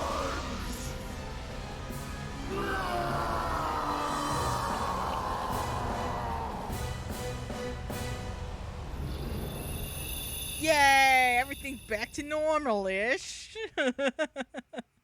Never underestimate the power of friendship and toasters. The crumbling corpse disintegrates before me. I can't take another step. All I can do is gaze up at Hino Kagutsuchi's body as it falls apart in the thin air before me. That was marvelous indeed. These events were truly an ordeal. Hey, Elizabeth, what up? The area is filled with silence once the battle ended, but a familiar voice ends it. I turn and see a young woman in a blue dress standing nearby. Elizabeth, what are you doing here? Though what you just defeated now was different in form, it appeared to be another embodiment of man's consciousness that wishes for death. And suffice to say, I had my own reason to witness its end. A reason? To abolish others also means to abolish oneself. That great power was also an embodiment of a distorted will, given birth by dissatisfaction. If left alone, it would eventually have become a great stagnation, leading to the destruction of the world, even the world within people's hearts. The world within people's hearts? You mean that place I met you the other time? Indeed. And if that were to happen, it would be a hindrance to my own wish as well. You have a wish. Elizabeth smiles and quietly closes her eyes. Her expression is gentle, as if thinking is someone precious to her. I was told Elizabeth has gone on a journey in search of power. What she tells me is always vague, but I don't understand everything she says, but she harbors a wish for someone else. What kind of person would she think is of as precious? Butterchuds, obviously. Is she also searching for what we can do to help that person? Seeing her softened expression makes me think back to my own wish. Yes, once it's all over, I should go see that girl. Maybe I'm out of my league here, but I hope your wish comes true soon. It honors me to hear those words. I wish to express my gratitude to you as well. Dorkin, of course. Yeah, we again, F in chat for Butterchuds, please. You mean thank me? Why? In this turbulence, you showed me an unknown, miraculous power that cannot be attained alone. Again, never forget. I firmly believe that that power will be a solid guide to the distant journey that I must take. And thus, I thank you from the depths of my heart. Elizabeth bows deeply to me. No, I didn't do anything. I should be the one thanking her. Oh no, I really didn't. This place will disappear momentarily. Well, until we meet again someday, Labrys. Actually, there is something I'd like to ask you before I go, just in case. Shall I transport your friends to somewhere safe? That's right. This tower's already begun to crumble. My friends and I could never get out before the place truly becomes dangerous. Hurried response to Elizabeth and as politely as possible. That would be wonderful. Please do. Very well. Then I shall... Elizabeth? Now that I think of it, where would a safe place be? Uh-oh. This place is gonna crumble soon, so anywhere else is fine. Could you hurry, please? Ah, yes! That reminds me.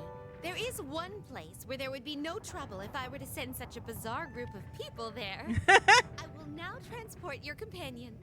Well then.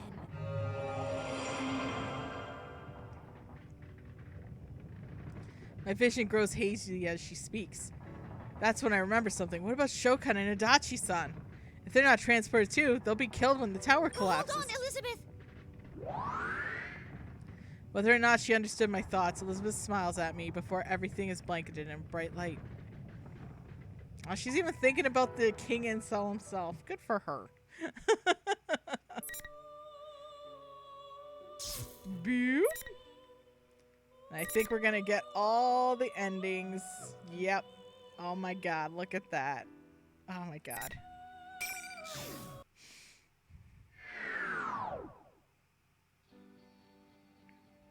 The light fades and the scenery around me is completely different. This location's familiar. This is a TV world in an open space where everyone gathers. Huh? Is this inside the TV? That's right. Where's everyone else? Where's Shokun? I look over and see Shokan collapse on the ground a little further away. Thank goodness. That was quite mean of Elizabeth. She only mentioned my companion, so I was worried about what would happen to Shokan. I see, Elizabeth said that she would transport my companions. That means she considers Shokan one of my companions as well. I don't see Adachi-san anywhere, but this Elizabeth we're talking about, I'm sure she transported him someplace else too. Probably where he wanted to go back to, which was prison. Anyways, I worry about how Shokan isn't moving from the ground, and I quickly rush to his side. Shokun! And I call to him. He slowly stands up, facing away from me. Oh, he's all blushy, like, oh my god, the toaster noticed me. I'm scared. He looks around himself without a word and looks down at the ground and quietly mumbles. Shut up, Scrap. Enough yapping. I couldn't help it. Not when I knew you were safe. Hey, did you kill that thing? Huh? Did you destroy Hinokabutsuchi? Can't you understand words? Oh, yeah. You're strong. I think that's like a mating dance to him. God damn it, do I have to say everything to you twice, you piece of junk? Never mind, you stupid toaster. Oh my god, he called her a toaster! Everyone, we have declaration. Toaster is canon, baby. Toaster has shown affection to me. Ew. He's still yelling at me. But Shokan does seem a little different from how he's been before the fight. His voice and expression too. Maybe it's just my imagination. Doesn't seem like he's going to get violent either. For now, that is. Yes, validation. Shokun, where are you going? It's none of your business. If you don't shut the hell up, I'm gonna cut you. But everyone's waiting for you. I'm sure Mitsuda-san and her people are too. Shut the hell up. I'm not gonna start listening to what anyone wants now. Go back to where you belong. Shokun! Hey, Scrap. Shokan makes it as if to leave this place and then stops to talk to me. Seems he remembered something. I'm actually a little surprised he's talking to me. Oh, yes? Yes. Seriously? Now you can't even speak properly. Oh, man. It's too much. You don't have to laugh that much. Oh, damn it. You really are broken, aren't you? Hey, do you think even now he might be... Huh? Never mind. See you later, robot. You'd better have your damn oil changed or something. Huh? Oh! Before I can think of something else to say, Shokun's already getting far away. What should I do? This is inside the TV world, after all. But his posture is much more confident compared to what I saw him, to when I saw him. He has his own future waiting for him now. I'm sure it will be mountains of painful difficulties waiting. There's even a possibility we might end up facing him again as an enemy. But even then, that's okay. Even though it was only for a short time, I sense a bond between myself and him. But I don't give up, and if I keep wishing his success, day may come where we reach to an understanding. This is delicious. Yes, yes. He dreams of Stardust. What up? I don't get an oil change during the maintenance routine. Suddenly, several shining figures appear within the room here in the TV world. When the light around us dims, I recognize the familiar faces, my companions. I've finished fighting their own fierce battles, gathered one after another. Huh? What's going on? I thought the fog suddenly lifted, but where am I? Labrys, you're okay! Oh, I'm so relieved that I can't stand up. Labrys-san, thank you. I believed in you. I knew that you could do it. I wish you could have seen us, Labby-chan. Shadow Operative Junpei Iori totally nailed it. It's playing Scarlet and Violet a lot. You're nice. I've been playing Violet a lot too. I don't care how broken that game is. I am having like the most fun I've ever had on a Pokemon game. Just wish I could get my character out of those dorky shorts. God damn it. Whoa! What a soft yet stinky landing spot. Oh my, this is inside the TV! Wowee! Yuka-chan, Ken-Ken, Kurumaru's here too! Is everyone okay? Are we? This is the normal TV entrance. Oh, it would seem everything has been settled. Sister, I'm so glad you're okay. Still, I knew you would be able to overcome this. I'm going to have to try harder to keep up with you. I got Violet. It's like one of the best Pokemon games I played, to be honest. It's janky, but I love it. That's the same thing. Yeah, I agree, Dreams and Stardust. Yes. I think they should end that 3-year cycle thing and actually give, Game Freak more time to polish the game. Absolutely. I'm all for it. Leave it in the oven longer. It's cool.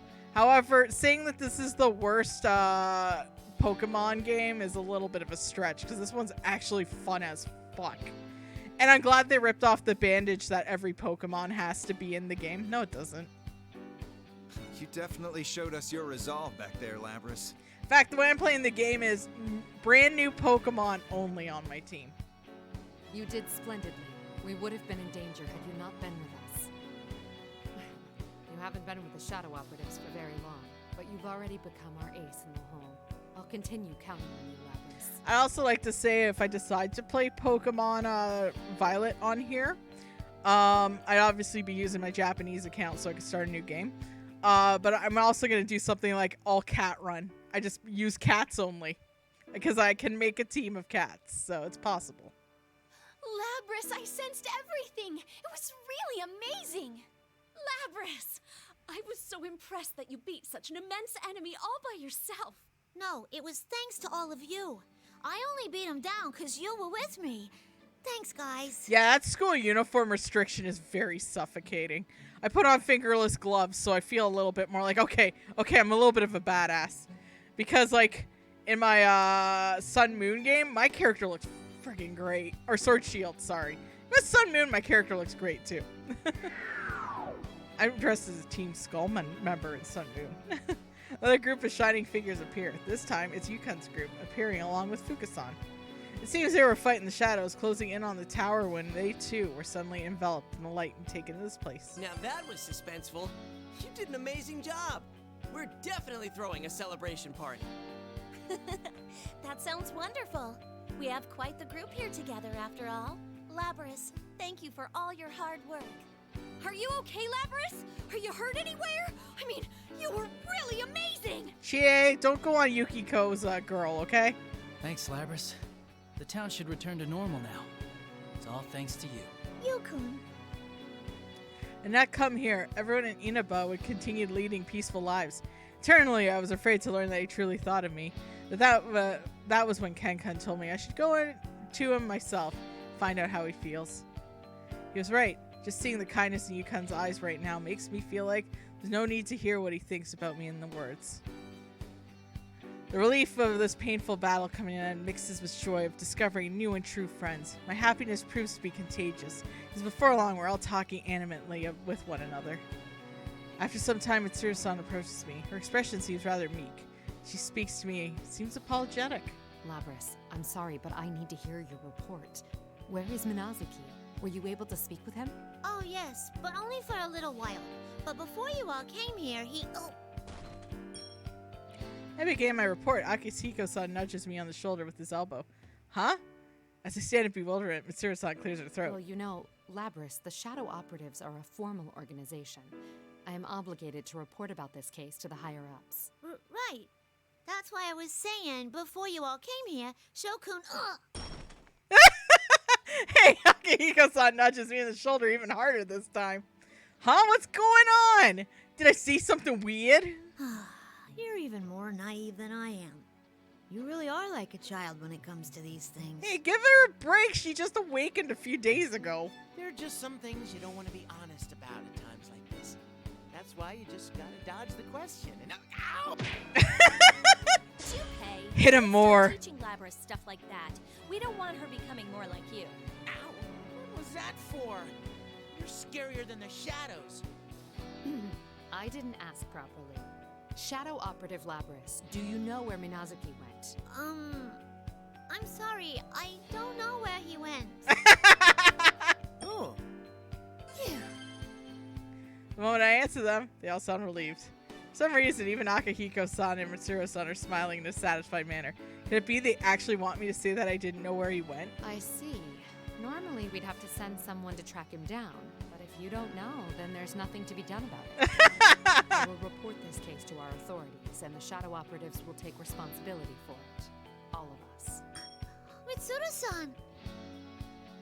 I get it now. If Shokan, who was the person behind such a serious case as this, were to be captured, he would be dealt with severely. But even if Shokan were to meet with Mitsuru and the others right now, he'd surely get angry like he was a moment ago, and he wouldn't be much of a conversation. But if we Shadow Operatives pursue him ourselves, we'll have tons of opportunities to get Shokan to open up to us.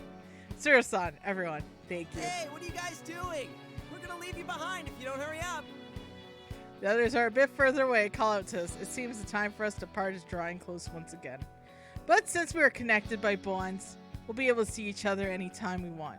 We'll just physically be distant for a short while. Are we really getting out from here? I'm feeling really anxious about this. I'm glad we can wear cool tights with our shorts. Makes some decent outfits. Yeah, I was like, once when I found out you could get like neat tights, I'm like, oh, thank God. Because those shorts are dorky as fuck. Apparently I have to track down the winter uniform and then I'm okay. Oh? Are you scared, Junpei? That's pretty lame for a big boy like you. Are you gonna let Teddy mock you like that, Junpei? Don't mind me for going on ahead. Please excuse us. Everyone from Inaba jumps through the exit TV, one after another, as if they were completely used to it. Tsuru-san, I guess Akihiko-san and Fuka-san, who've also experienced this once, go ahead as well. Alright, Koromaru. We should go too. Best boy. Well, I guess I'd better go for it. Here goes. Come on, Junpei. Hurry up. Come on, get going. Hey, right already. This is my first time. Put me down. No! Just yeeted Junpei. Teddy grabs Junpei and manhandles, well, bare handles. Take a shot, I guess. Him through the TV screen. Junpei-san shouts, quickly grow distant. Teddy then beckons me to before passing the TV as well. Place my hand over the TV screen. For now, an empty plaza. Below the place is the school that I built Now I have to go to a place I belong. I doubt I'll ever come back here again. Goodbye. It's time I went back with the others. Aww.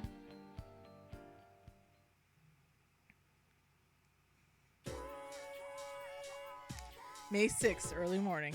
After leaving Junas, we heard that Kikono-san had landed the helicopter in the schoolyard at Yasakami High, and we headed back to the school. Seems that after Kikono risked her life to drop us off at Junas, she was forced to land near the outskirts of the town. There she studied the data from Shuji Akutsuki's files and repaired the damaged helicopter. Took off again, and I was able to help with the others. Talk about a tough person. This means that we Persona users weren't the only ones fighting.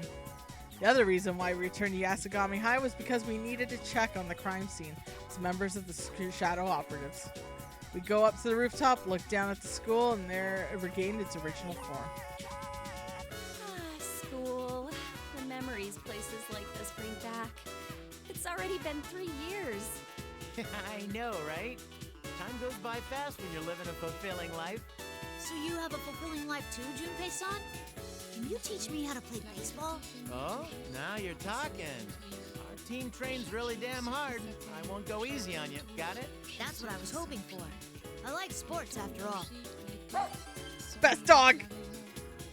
By the way, Yukari, are you planning on going back looking like that? Would everyone please stop talking about your clothes? I mean, you of all people shouldn't be talking, Akihiko-senpai. But he's showing off his pecs. That costume's really cool, though. Wow, feather pink. I'm standing next to a real hero. There we go. Just be true to yourself, kid. Looking up to superheroes is what's truly childlike. Still, you're amazing, Yukari-san. You're actually wearing the costume and acting at the same time. Normally, even female ranger characters get played by male actors during the scenes while they're in their costumes. He has a point. Huh? Is that for real? No, all those times Oh no, he admitted to jerking off. Ken-kun's a big fan of those kinds of shows. But I guess he isn't all that childish anymore. I suppose it's because it's been 3 years. It might be in poor taste to say this right after what happened here, but I'm still glad we were able to get together again like this. Yeah, like we were guided here by fate or something. The great hero Junpei and his pals saved the world again. Right. You probably wouldn't have even made it here if fate hadn't guided you. Oh, Burton! Seriously, He the mastered way he those ended up here fights. is just ridiculous. It's the only way he could complete. We made some new friends too, after all. Everyone looks to me. I have so many people willing to call me friend. It's a little embarrassing, but I can't help but smile. Most of all, I'm happy that I met my sister. I was able to meet Yusan and the others as well. Thank you, sister. Nah, I'm thankful for everybody else. Without you, I'd have never woken up and stayed in that box forever. I'd just be a machine that hurts people. You all accepted me for who I am and gave me a place to belong. That's right. I have to repay everyone for all they've done for me. To Mitsuru-san and her companions for giving me this place. To everyone who made me realize I'm never alone.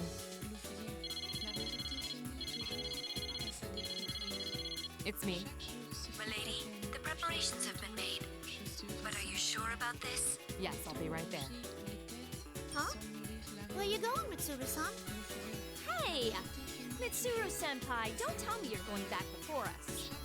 Iris, you've saved the world owes you! I'm sorry. There are many things that need to be taken care of. I knew it. I'll have you know that we all put aside our jobs and other affairs to come here.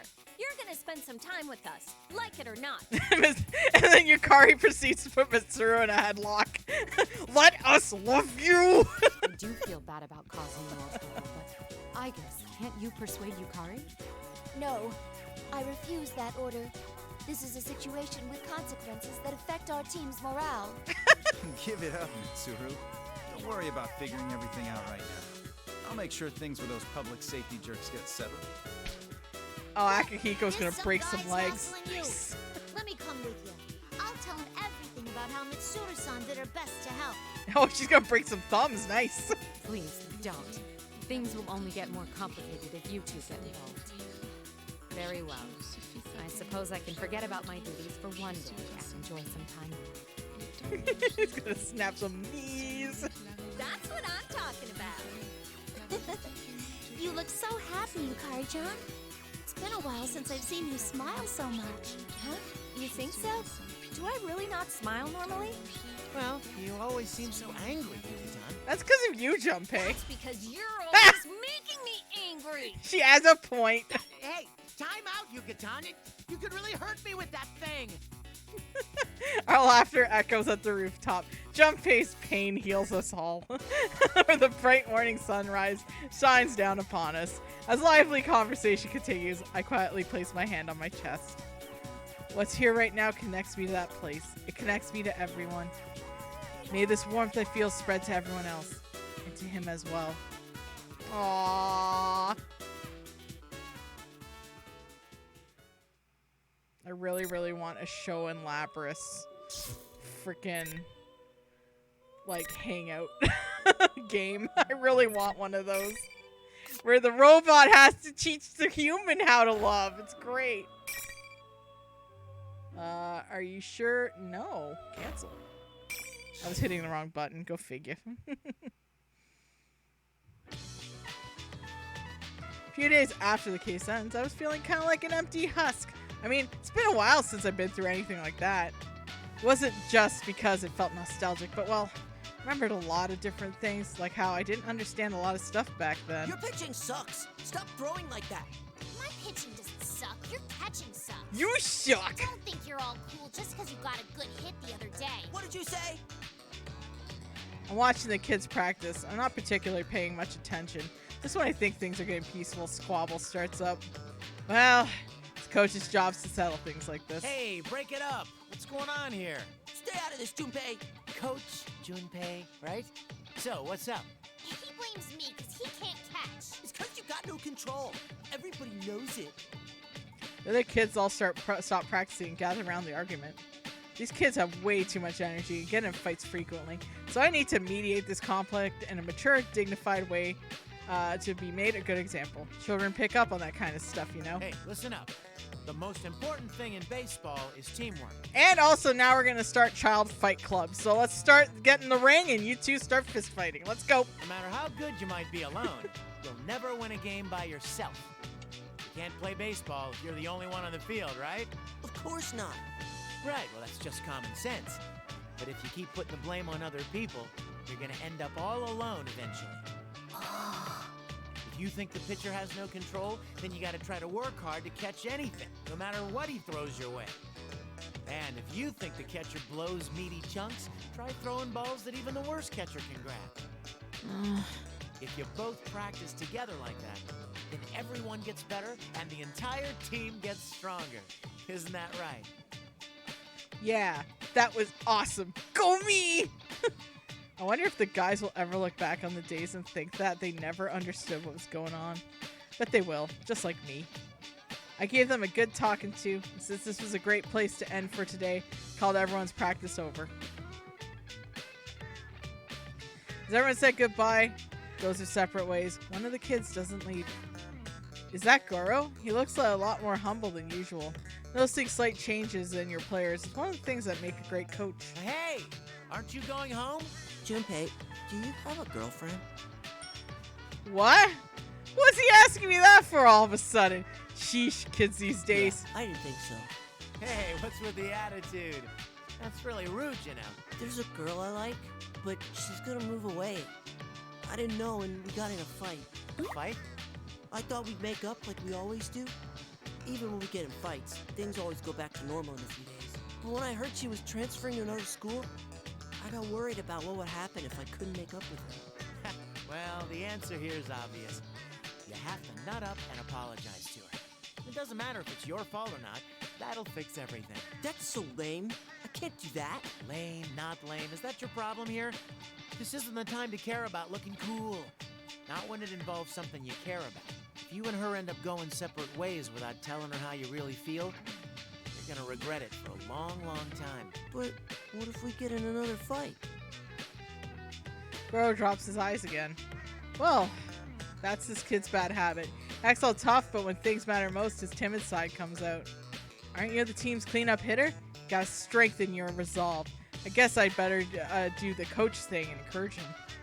But the way Goro's hanging his head makes me a little uncomfortable deep down. Why? Because my own words are coming back to haunt me? Regretting not telling someone your feelings before you had to part? Huh. Yeah. That grand slam I whacked in my dream. I still feel it in my hands. I got up on the platform for the MVP interview. That time it ended before I got to say it.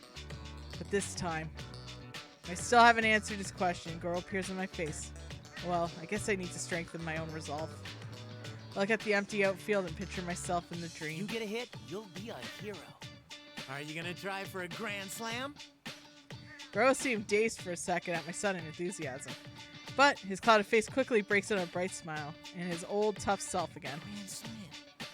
All right, I'll go do it. Goro's going for the grand slam with his girlfriend, huh? I don't know if I should call him optimistic or if he doesn't really know what he's talking about. But at least it looks like it got through to him. In which case, I think it's time for Ace Slugger swings for the fences too. All right. After high-fiving Goro, I grab my stuff and run for the station. This time I won't oversleep. Aww. Junpei's incompetent, but at least he has a soft side. Oh no, I'm gonna get sad now, aren't I? The view from the pier matches the old memory of mine. The color of the sky, the ocean, the sound of the waves. This is the first time in years I come back to this place. Whoa, this brings back memories. How long has it been since we were here? We were second years in high school, wasn't it? The narrator, he overslept. It would be 3 years ago. It was the summer of 2009. Damn. Only 3 years, huh?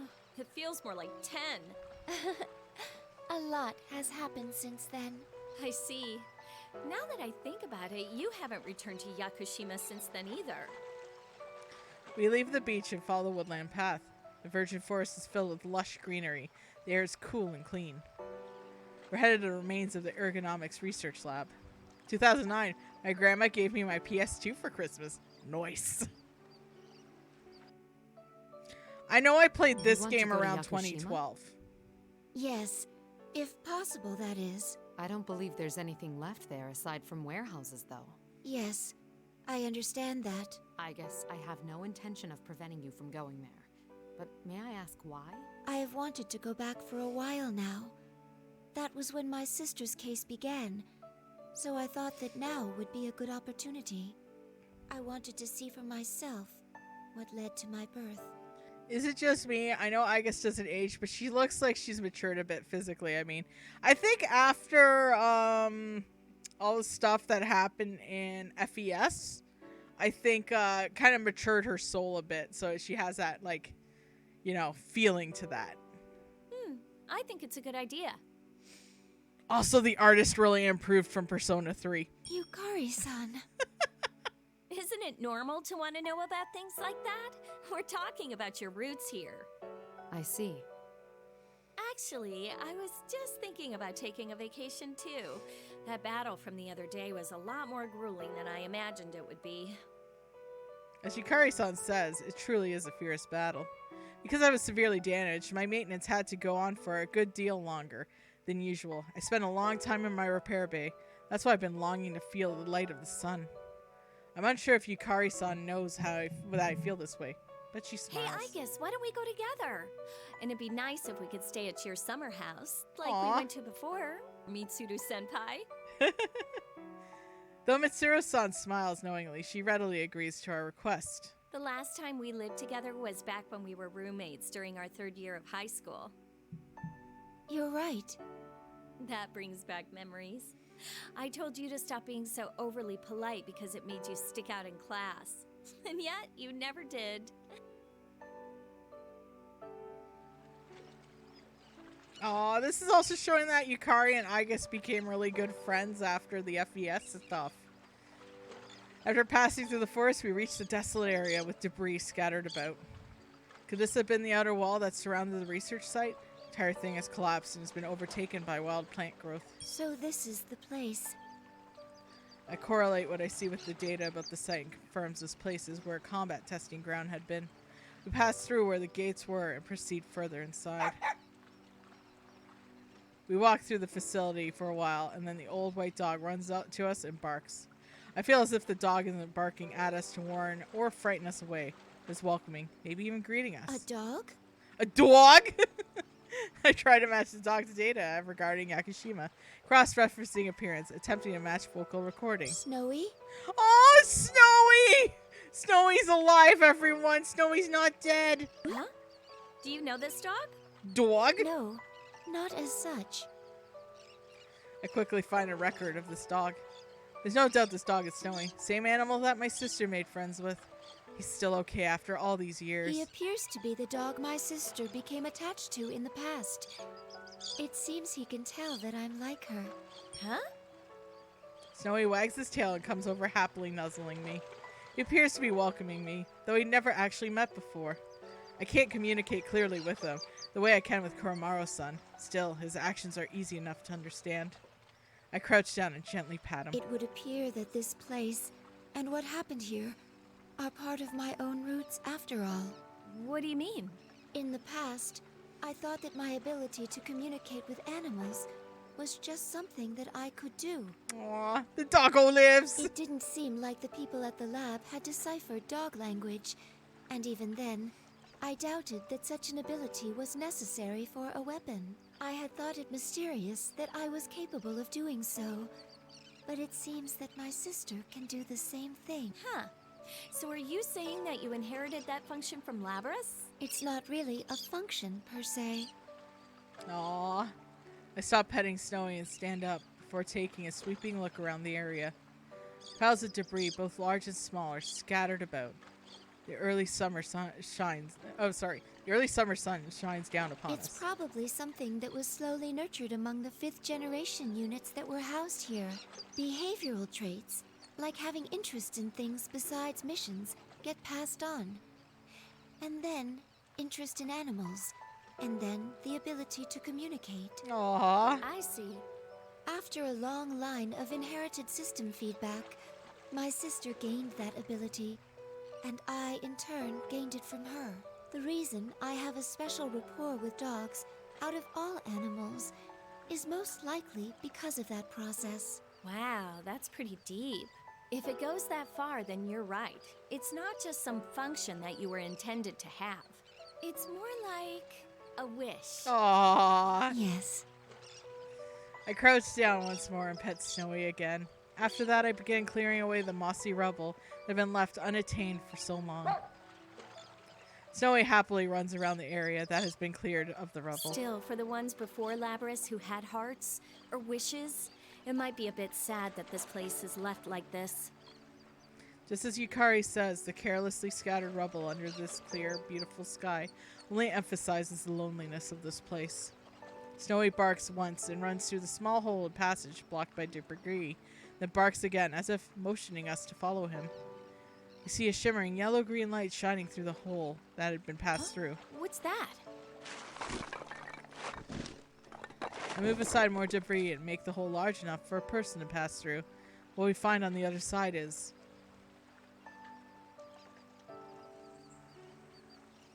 Oh. Wow, it's super pretty here. What is this place? There's a tall cylindrical structure that looks like a greenhouse, reaching high above us. It seems this area was once indoors, but the ceilings have all long since collapsed. The structure stands directly under the blue sky. Snowy killed all those researchers and soldiers. I hope so. Those guys were assholes. The clear cylinder has literally acted as a greenhouse, allowing the area to grow inside of lush green grass, trees, vibrant flowers. Even birds and butterflies float about inside. This place is something like a paradise out of a children's book. More combat. But there are more remains of the anti-shock chamber where Labrys and the other units of her model had undergone battle tests. There are many plants here that only grow far to the south of this latitude. This building's windows seem to have coincidentally formed a greenhouse. I take a closer look around and notice a large sword stuck into the ground in the center of the room. The unit that used the weapon thought to have been destroyed, but the sword remained here, unchanged. Aww! The number 024 is Oh stamped no, into this. 024! It may have belonged to a unit that fought here. Oh, I see. It's kind of hard to believe that this place was once such a nightmare. Once such a nightmare. As far back as my memories go, it's not wrong to say that this place was just as Yukari-san described it. And the way this room is now, it may be fitting tribute to my sisters who fell here, within this very chamber. The large blade here is more of half covered with soft green moss. Small birds are using it as a perch. Hey, I guess let's ask Mitsuru-senpai to keep this place like it is. Yukari-san. Aww. And why don't we bring everyone else here from time to time? Let's bring Labras next time, too. Aww. I nod. My power is your power. That's why I'll never forget you all. This is the last of the as the last of the anti-shadow suppression weapons. I will fulfill my duty to protect my companions and my sister, protect humanity, and create a future with your memories within me. I'm glad I came here. I feel happiness in the depth of my heart. Take a step forward. I raise my voice as loud as I can so it echoes throughout the entire chamber. Everyone, thank you. The chirping of the birds and the sound of the waves echo on forever. Aww, my heart! Tearing up here. I'm just a sap inside. Oh no! A few days after the case was resolved, I stand before a gravesite. Marker is still new and clean. We finally met. I'm sorry it took me so long to come. Oh god! Persona 3 equals pain! Some of my memories are those from another machine like me, Unit 024. She and I were the same production generation. So those memories are of the girl. Oh, my heart. I'm tearing up here. Thanks, Dave. Mitsuru-san and her people aided me in finding that girl and finding out who she was. The first word in records after her name, deceased. Mitsuru-san was apologetic when she told me about this, but I wasn't surprised. The girl in my memory had been in the hospital room. That's why, in my heart, I kind of was expecting things to turn out this way. You know, there's a bunch of stuff I wanted to say, and I don't know where to start now. But thanks so much for giving me life. No words come back to me from the gravestone. I didn't make it in time. I have a younger sister, and I've got companions and friends too. Because you wished for it. I have a happy life now. Oh, my heart! But there's nothing I can do to repay you. Mommy, there's someone here. As I was standing still, a boy approaches me and looks up with a curiosity. A woman, apparently his mother, follows him and bows to me. She's holding up a bouquet of flowers. It seems this family has come to visit the girl's grave. Oh, I'm sorry. Are you, this girl's family? Oh no, it's just my boy has the same illness as the girl who's here. Oh. I look at the boy. He does seem thin, but otherwise didn't appear to be in poor health. The girl here agreed to submit to a great many examinations when she was young. Because of that, the doctors learned a great deal about her disease. And it's thanks to her sacrifice that my little boy is still alive today. Aww. He can even go to school. She tells me more about her son, and then explains that they came to visit the girl's grave to thank her. After they lay the bouquet on the grave, the boy and his mother stand silently for a moment. They leave. I'm alone in front of the grave once more. She dreamed of being useful to the world and her wish came true. I know she would have wanted to see the results and how she helped people. But in the end, she never could. Then Aw, I my found heart. something I can do. Hey, can I call your mom? Oh! I will carry on your dream, my mother, and protect the world where all the lives you saved reside. Just as you wished for me my happiness, I wish for happiness for all the humans, and wish to do what I can to protect them. I'm getting all teared up again. God damn it. Persona 3 equals pain. I'll do it to the very best of my ability as a shadow operative. Wipe away tears, fucking onions, get cut in my presence again. Oh, thank God. Miss Yamagishi, this is a spectacular feat. We've never had a second-year student receive the award for best paper at this school. Oh, yes, bro. Thank you. I received an urgent summons from my lab at the college and found my professor there openly praising me. You're already getting recruitment calls from labs and corporations, but I'd recommend that you devote yourself to studying abroad. Abroad, you say? I just happen to be friends with a professor who's searching for an assistant. If you wish, I can write you a letter of recommendation at once. I hesitate a bit on how to respond at my professor's cheerful words. Ever since I entered engineering department, things have become awkward with my parents. Though they still look pained when the subject of my not entering medical school comes up. She's an engineer! She's gonna make a fuck ton of money! You parents suck! Perhaps they'll be impressed with me that I tell them that I'm gonna study abroad at a famous college overseas. And even if I were to leave Japan, if something were to happen to Mitsuru-san and the others, I'd show no hesitation coming back here. If it weren't the case involving Shadows, for example, if I were told that they didn't have anyone they trusted to perform Aigis and Labrys's maintenance, I still feel the same. Engineers make shitloads of money. She'll be fine. Yeah, those parents suck. I have no intention of actually joining the Shadow Operatives, but I want to help out as much as I can until the organization's foundations become more secure. I'm not afraid of moving away from them, but considering what Mitsuru-san is trying to accomplish, a lot of things I can't help it if I'm too far. And how about it, Miss Yamagishi? I'm sorry, but I'll have to decline for now. If the time comes when I feel a need to study abroad, I'd like to ask for your assistance then. Yes, that's what I thought. Then I'll contact them at once and... wait, you decline? Yeah, for now. Don't put words in her mouth. She knows what she's doing. Oh no! Classes are about to start. Please excuse me. Thank you for telling me about this. Miss Yamagishi, wait! Hey! I'm not staying here because I'm needed. I'm staying because I choose to do so. That's more important than taking a course that someone else has prepared for me.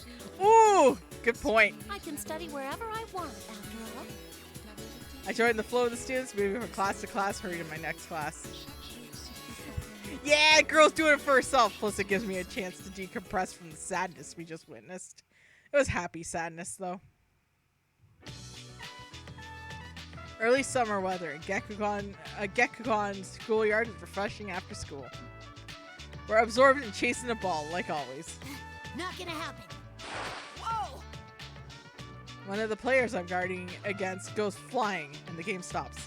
Crap, did I get too rough? I rush over and see how he's doing. Sorry, are you okay? I'm fine. It wasn't a foul. That was a great tackle, Ken. You've been on fire lately. My name is Ken! Tackles a motherfucker when he does that. Luckily, he doesn't seem hurt. I relax and then grab his hand and pull him up with a smile. Well, we do have a match coming up soon. Isn't our opponent supposed to be a strong team? Yeah, you're right. All right, let's all put some more effort into this. Once more! Keep our spirits up! Yeah! The sun is almost set. It's about time to wrap up practice. I look around the school grounds and the other team's finishing up. I can tell they're looking at someone standing in the corner of the schoolyard. It's Tommy Mommy Mitsuru. Oh man, I didn't think she'd come here wearing that battle outfit of hers. She actually showed up dressed like that. That's amazing. I guess I should have given more thought about where I suggest we meet up. We're gonna choosing this place a little. She'd stand out anywhere, I guess. It can't be helped. And I'm sure the one who called Mitsuru-san here, this is the first time I've seen her in person since that case ended. I'm well aware of how busy Mitsuru-san is, so I implore her to come here today. Gotta run and see you next time. Alright, see you later, Haikyuuba. Hope to see you tomorrow for Final Fantasy 12. I started to feel unusually nervous, but I make up my mind and take a few deep breaths before approaching her. Hey, who's that beautiful lady? Don't tell me she's Ken-kun's girlfriend. Nah, Mitsuru's dating Kikono, plus she's not into children. Sorry. What? No way. I'm so shocked. Doesn't she seem a little serious, though? Mitsuru-san, thank you for coming all this way when you're so busy. Don't worry about it. I am currently on a mission, though, so I don't have a lot of time. I would like to speak with you for longer someday. Oh, it's all right. This won't take long. I called you here so I could give you this today. This? I hand her a small silver badge. It's the official identification given to members of the Shadow Operatives. When she sees it, Mitsuru-san briefly looks surprised and looks she looks from the badge to my face and swallows whatever she was about to say. I'd like you to take it back for now. I don't need it. I promise I'll come get it again one day. Very well. I will keep this for you. That's right. I don't need it right now. Mitsuru-san accepts it without another word. I bet she respects my decision. Mitsuru-san always is thinking about us. I'm sure that my actions speak louder than anything I could have said to her. She understands perfectly. She were fine for a squirt like him. Exactly. Plus, he needs to drink more milk and get, older. Again, Kikono is the one for her. This is how it should be. Thank you, Mitsuru-san. Hey, Ken! Let's get going! The voice suddenly calls out to me from the school gate, breaks silence between us. I look in the direction to see the rest of the soccer team. I finished changing while waiting for me. It should be obvious that in the middle of a serious conversation here, that doesn't stop them. Well, I guess it can't be helped that they want me to hurry up. We'll just have to finish practice, and we're all hungry kids. It's only natural that their stomachs are growling. I mean, mine is too. Okay, race to the wild duck! Last one there pays! Well, I have to go. I hope you stay well until I see you again, Mitsuru-san. In any case, should burden my shoulders been lifted, I quickly bow to Mitsuru-san and rushing off with my teammates. We still have the practice, the wild dash to do. It's a famous tradition of the Gakuen junior high school soccer team. Those boys are going to be jerking it to Mitsuru that night. Just as long as they don't do it in my store, we're all good. Alright, I have to actually change monitors because my fucking actual monitor is doing the blackout thing. And I think it's just losing connection. So if someone donates in that, if I'm like, please understand, I might not see it right away. Then again, we started this tradition on our own. We consider the last part of our practice so we can allow myself to lose here either. Huh, he laughed. Wow, don't you think Ken-kun's changed a bit lately? Really? Like how? For reals. He used to be all, I don't know, cold. But lately, he's been in high spirits. It's like he learned how to be normal, right? Okay, you know what, female student A? You shut the fuck up about our baby boy Ken. Okay? Okay? Me and Chad gonna have a word with you, female student A. You're right. He does seem to act more naturally than before. I like it. Female student B, I'm gonna spray you with some cold water, because girl, settle down. 3 years ago, we forged a bond through our long, severe battles. That bond is still very important to me. If I let myself get too caught up in that bond, I'll end up missing out on my own thing. I'll end up missing out on things in my own life. I think I was able to change because I realized that. I sense my bond with the others has remained unchanged. And more than that, I sense that I've grown in myself as well, even only a little. What's best for me right now is to spend my days doing what I can without rushing through life. What happens to me now will surely affect my future. That's what I come to realize. And acting that way will be my way of fulfilling the duty that was left to me. Oh, the best boy! I love Koromaru. Look at that dog! Koromaru appears from the side street and magnificently runs past us. Koromaru's been showing up like this from time to time, racing us to the burger place. I remember thinking during the recent battles, but even though Koromaru is quite old, sure doesn't seem that way.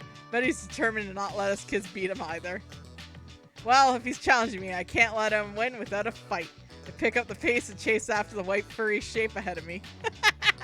Best boy! He's the goodest of boy. Him and Snowy would be good friends. Aww. Target acquired. Commencing capture now. I guess. I thought I was well concealed in the crowd for the station. Oh god, I didn't recognize Akihiko with a shirt on. Ayas comes charging towards me. People around me draw back. People walking by stare dumbfounded. It's Not time for again. your English 2 class. I'm gonna be absent today. Absence without Mitsuru-san's express permission. will not be tolerated. Oh, the class doesn't do roll call. If I pass the final exam, I'll get the credits I need. I've already mastered English anyway. Okay, honestly, Akihiko, that was how I was during second year. Oh, it's a practice period. Okay, I'm gone. Bye. I still got my marks up, too. That was the best part. That was me in college. I've heard that some college classes randomly take roll. One cannot discount the possibility. With that professor, it'll never happen. He's wearing a shirt. I know, witchcraft. You stand out, so your absence will immediately be affected. How do I stand out? I'm not dressed for missions today. In any case, you must prioritize your studies. After the case had closed, I went back to college, even though, until recently, I'd taken time off to go on my training journey. The Mitsuru had a hand in getting me back in to go back, knowingly, thankfully. I guess I've taken it upon herself to manage my college credits, which had led to situations like this. The moment I go off her radar, she suddenly shows up out of nowhere and drags me back to class. Jesus, his own personal truants officer. Your own personal truants officer.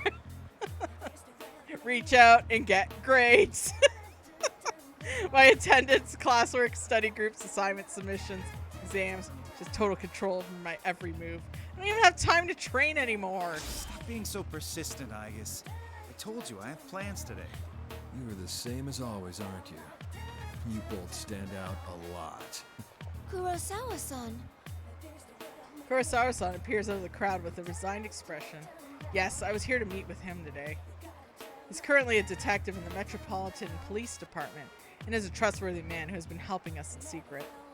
Even now, he caught into the Public Safety Department's moves before anyone else was able to warn us. I wasn't told that you had class today. Should we postpone? Oh, no, it's all right. Let go, Aegis. I see. So your plan was to meet with Kurosawa-san? Yeah. I have something important I need to consult with him on. That actually seems to be the case for once. I don't have much time to spare either, so why don't you hand him over to me for today, Aegis? If that is the case, then I understand. I will await your report later. Aya says so politely as she releases my arm and salutes Kurosawa-san.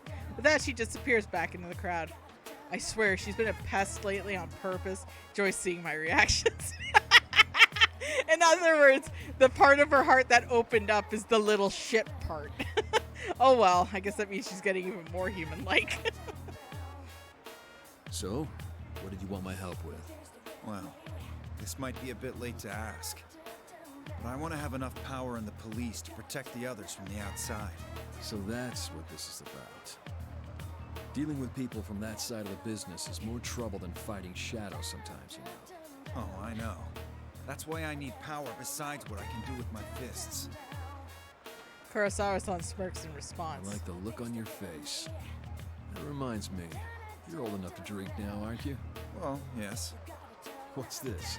You don't like alcohol? No, alcohol and protein shakes go surprisingly well together. Fucking hell, he always figures out how to make a mixer. Drinking with you is going to be tiring for a different reason. Kurosawa-san looks amused for a moment, then turns and walks away. I follow him into the city. Okay, I would like a Kurosawa and Akihiko Yakuza-style game, please. Because I know Akihiko becomes a cop in the Persona Trinity Soul series. Mitsuru-senpai and I are walking through the city, which suddenly become filled with summer fashions and the long holiday draws close. So he gets all shit-faced while training. Yep, basically. It's what gets you through. Especially leg day. Especially leg day. I've been going out together like this for a while, but when she wears clothes more appropriate for her age, Mitsuru-senpai looks even better than models. Heads turn and follow her wherever we go. Mitsuru-senpai doesn't seem fazed by this, though it's more likely that she doesn't have a clue that she's standing out. It's a mystery to me how she doesn't even notice that. The only thing that appears to bother her is how she's walking. I'm not comfortable in these clothes. Come on, you look good. Aw. You know what they say, when in Rome, do as the Romans do. Damn, you dress up and look great. Doesn't such a frilly skirt interfere with how you walk? Huh? Senpai, I know you wore a skirt as part of the Gekko-kan High uniform. A uniform is fine, since it's like battle attire. Uniform is like battle attire. Girl! battle attire, huh? Hey, ladies. How's it going? Are the two of you looking for a good time? Why don't you join us and have some fun? Don't go to that guy. He's probably jerking off right now. Would you mind getting out of the way? I'm trying to enjoy my day off with my friends. Again? I mean, yeah, she stands out, but how many times do you have to be hit on just today? Well, if not today, how about another time? Can I get your phone number? Maybe we could go out sometime. Oh. The man hitting on us touches my shoulder. Ew. This guy either has guts or he's really slow on the uptake. Either way, this isn't good at all. Mitsuru Senpai's arm flashes out like a snake and grabs the man's wrist. Yeah, fuck him up, Mitsuru. Mitsuru Senpai, hold on. I'd prefer it if you kept your hands off my friend. I also believe it to be in your best interests if you left at once. I'm okay. Geez, you guys better get going. We're sorry! Yeah, you better be. Those guys who talk to us are scared off by Mitsuru Senpai, and they run for their lives. I'm happy that she protected me. Just like she's seriously turning into an empress. Damn right! She's the head of the special battle unit of the mission Exterminating Shadows. I wonder if that environment is what making things worse for her after all. I really need to help her have some time to enjoy herself. Senpai, let's go over there. Take Mitsuru Senpai's arm and charge it to the shopping mall. Pretty sure you guys won't follow us after all the way in the store. After checking out some clothes and other accessories like normal girls in the busy holiday stores, decided to take a break at the Cafe Terrace. Cafe time, baby! That was fun. Of course, we all know the best cafe is in Persona 5. You're right. Zero making her territory, marking her territory. Yukari's a part of her harem now. That's true. I relaxed and enjoyed the fun that we had. Take another sip of my iced coffee. Zero Senpai answered me absent-mindedly, and her tea is left untouched. Senpai, you promised that you wouldn't think about the other day. Yukari, I know that it's impossible to keep it from getting to her. But after that, the case this time was all because of Kirijo Group's negative legacy. Sir Senpai had taken on the role of leader of the Kirijo family to atone for her family's past. Yet after being captured by the enemy, she couldn't take command of the situation. It may be only natural that she feels responsible for what happened. Even then, I can't be convinced that she needs to bear the weight of all this herself. there are so many people here. And there she goes again. I came here today thinking about giving her peace of mind. She keeps taking responsibility for everything, worrying about things all on her own. Still, I can't bring myself to say anything about it when we see the look on her face. I thought maybe confronting her emotionally like I had back then would lessen the distance between us, but I think it's just repeating what I've done before. It's sad to have to resort to that again. I mean, we're best friends now, you know? As I try to figure out what I can say next, I hear a bustle of a busy cafe.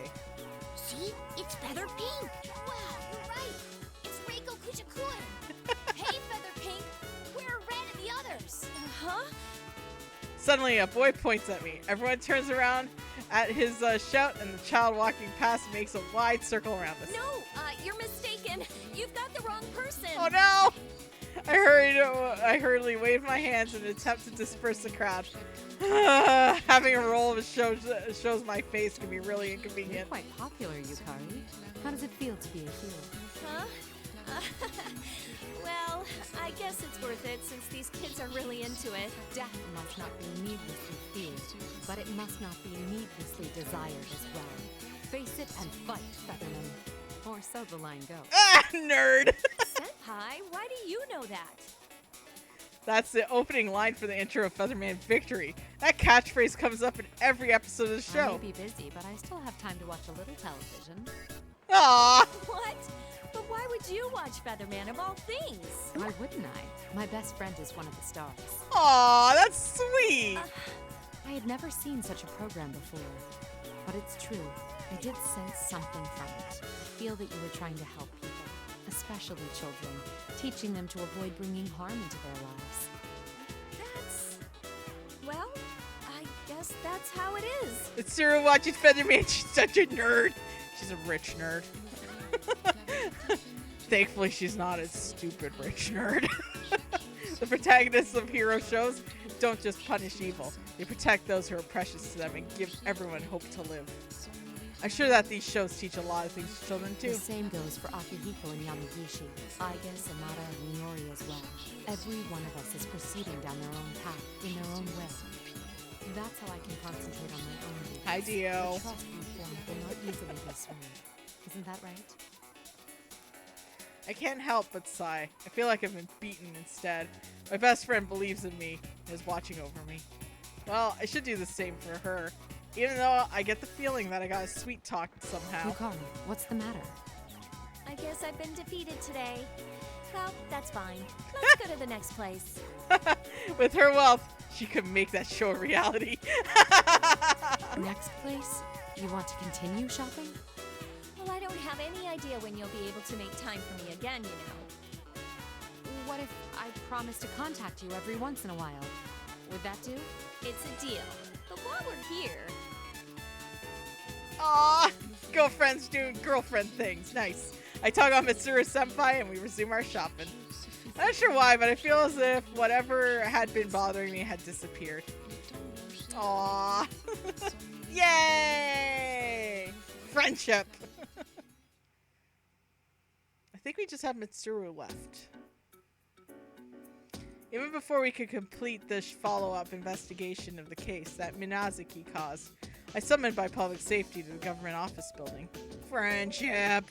Friends for eternity, loyalty, honesty. They're holding hands! Scandalous. I was summoned by public safety to the government office building. I'd have liked to ignore this meeting, which sure would be nothing more than an interrogation. It's better I go than for them to get their hands on Labras and Minazuki. Aw, my heart. I'm tearing up here. Aw, appropriate.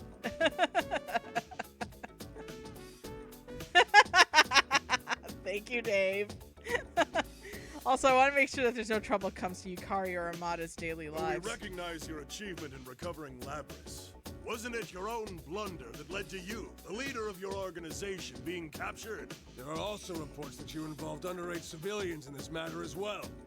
What do you think your organization is? If there were people there, then they must have acted on their own to protect their town and their companions.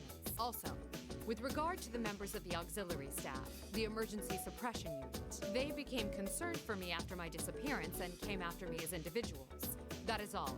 It is absolutely unrelated to the Shadow Operatives. You're just playing semantics. Furthermore, when the second case occurred, the Shadow Operatives were forced to begin an investigation based on a lack of evidence.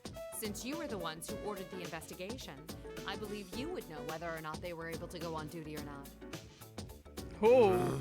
Also, even though it may have been merely an intimidation tactic, I received a report that my people were fired upon during the incident. I laughed it off at the time, since it's impossible that this organization could have been so stupid as to send my people into danger unprepared. You little... But as you pointed out, it was due to my own lack of preparedness that I was captured by the enemy. I will accept any kind of punishment for that. Your report says that your capture was nothing but a ruse, though? Excuse me. What is it? We're in the middle of an inquiry here. I was ordered to bring these documents the moment they arrived. The man who enters the room hands a binder full of documents to the men interrogating me. While they're distracted for a moment, the newcomer glances at me. I feel as if I know the man from somewhere, but what was that about? What is this? As you can see, it's the report from our undercover investigation of the Kirijo group. You fool! These are not the kinds of details we asked for. This deliberation is temporarily suspended. You will be notified of our further decisions at a later date. Their sudden sourness makes me think the case is coming to an end. But to think someone would be able to turn in a report that would instantly suspend an investigation from these sticklers.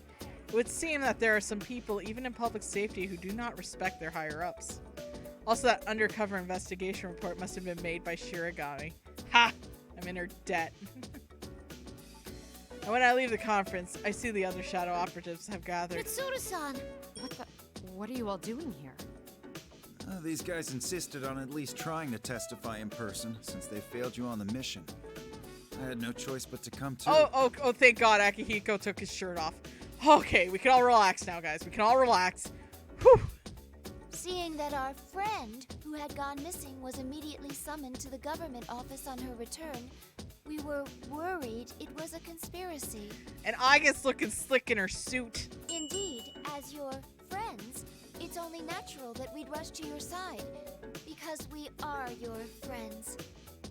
Aigis, why are you speaking in such an over-exaggeration? What are Yukari and Iori even doing here? Yeah, we were all worried about you. After all, we're all your friends. The best of friends. I see what they're Yes, doing. Aigis really rocks the suit. She does. You realize I won't be able to stick up for you if they come down on you because of this. It'll be fine. Look, I'm in the middle of a shoot right now. I'm just out walking Koromaru. I'm just going out for a run, you know? You're training, Junpei? You should have told me sooner. I'll come along. That's okay. I mean, can't you see what we're getting at here? Imbo. Seriously, all of you?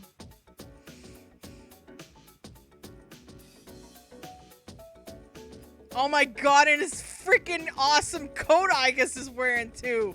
Damn, she's stylish. I can't help but laugh with amusement. Though this makes me happy that, as their friend, I have mixed feelings as the leader of an organization. The higher-ups that gave themselves away this time are only the tip of the iceberg. There must be many people in the police and in political realm who don't think well of the Kirijo group. Those troublemakers will pounce immediately if we even leave even the slightest vulnerability unguarded. And even then, the Shadow Operatives will continue to protect and serve. We won't let anyone be forced to be alone. We can create a world where everyone will have the strength to deny the fate and destruction. Let's go. Nothing screams badass like a coat. Damn right. Yes! Badass toaster wearing an awesome coat, baby. And we were able to continue moving towards the future for the sakes granted our wishes. Aww. The stylish group of assholes I've ever seen. The end. And it looks like we won't be doing Adachi's today because I went a little overtime anyways, so here we go. Adachi will be next week. I think we're going to be finishing this one next week for sure. Add quote, badass toaster wearing awesome coat, baby. Hell yeah. All right, everyone. My God, that was a rush. I enjoyed it. I enjoyed this a lot. So we got Adachi left for our thing. I'll just let the credits roll and we can just rock talk together for a bit. I actually have errands to run, and it looks like the weather let up, so yeah. You're a great person. You're a great person, Dave. Thank you. And everyone, also, again, I'd like to point out that I am doing like a sub goal to get the next 12-hour stream.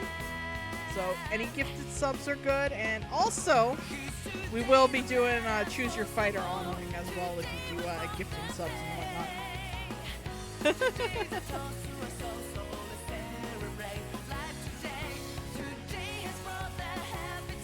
Oh, yeah. My friend's currently reading the the original Willow book.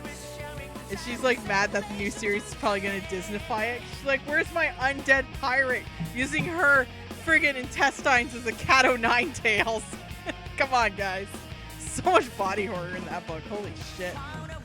What an emotional story. It was. Jesus. They just had to put the two saddest stories first, though, at least. Oh, God, that was a lot. This thing makes me want to bust a move. 90s high school style. Hell yeah. Soundtracks in Persona are so good, though. Like, Dave... Whoa! A white guy! Never forget, whoa, a white guy. But, like, wait until you hear Persona 5's soundtrack, Dave. Oh, my God.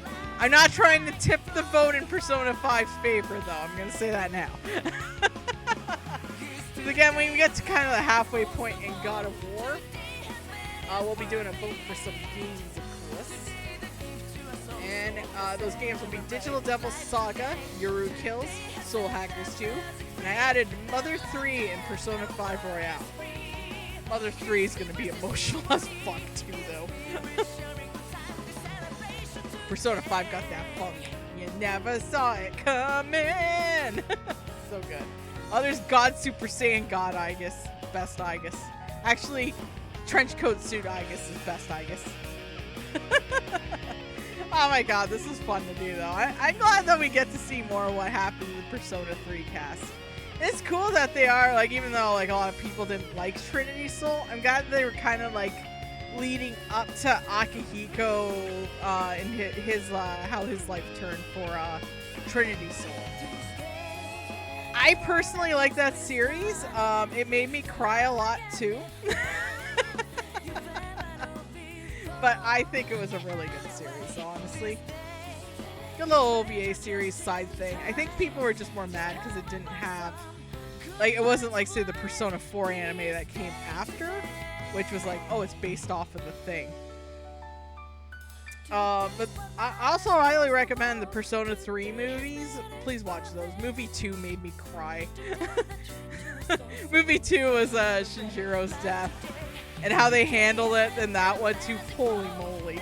And like, it was funny because like my friend was like doing work, our parents were away on the trip, and she's like, hey, can you just come over and when I get home and then we can hang out and that, but I just need you to take care of the dog for a bit. So there I was on the couch spooning the dog, sobbing into Oz, and Oz is just sitting there like, oh my god, I'm getting cuddles.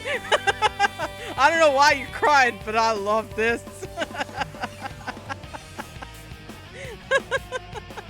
Persona 5 got the phone, baby. Yeah, laugh at my pain. If I ever do a Discord, though, I know my goal for next year is actually setting up that damn Discord. I'm gonna actually, I think I'm gonna actually cover, like, do, like, watch party of those movies so we can all feel the pain together. This show was brought to you by these sponsors. Hey! I also have an idea for a hype train thing. Like, I'm gonna sell my caffeination, but I'm gonna do kind of like a mix thing, and I'm gonna end it with a sponsorship thing. True ending of P4 is now available. What?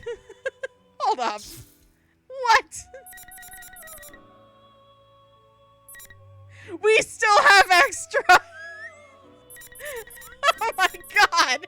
They're giving me more shit to do! I thought I was almost done! We're gonna be doing Adachi's next weekend, everyone. I think Adachi's won't be long because it's literally just him. I think we're finishing this next week. Next weekend, I might actually try it going even earlier just to have like an extra hour or something. It's not over yet. I forgot about Truant. God damn! Oh, this won't be as long as the other one. Bitch! You thought. You fucking thought. God damn! Okay, everyone. I'm gonna go now. That was great. We still going? Yeah, we're still going. As you just when I think about, they drag me back in. I ain't even mad though. I fucking love Persona. Anyways, everyone, I'm gonna go out and do some retro game shopping and Christmas shopping, so wish me luck. All this fucking Pokemon playing I've been doing has inspired me to get bread and make sandwiches. Because that sandwich and minigames make me goddamn hungry. Anyways, everyone, hope to see you all tomorrow for Final Fantasy XII. We finished a giant dungeon that drove me nuts. So, it looks like we're close to endgame, but we could do some side questing for a bit as well. So yeah, everyone, thank you so much for watching. Emmy, hey, welcome. Oh boy, it's him, the mad lad himself. Hey, thanks for streaming. No problem, Emmy. Thanks for stopping by. But yeah, everyone, next weekend, I think we're actually finishing this for real. I don't think I have any plans for next weekend anyways, so we're probably going to go a little longer if we have to too. So everyone, thanks for stopping by. This is Edgy Berserker signing off. Hope to see you all tomorrow. And until next time, I'll see y'all later.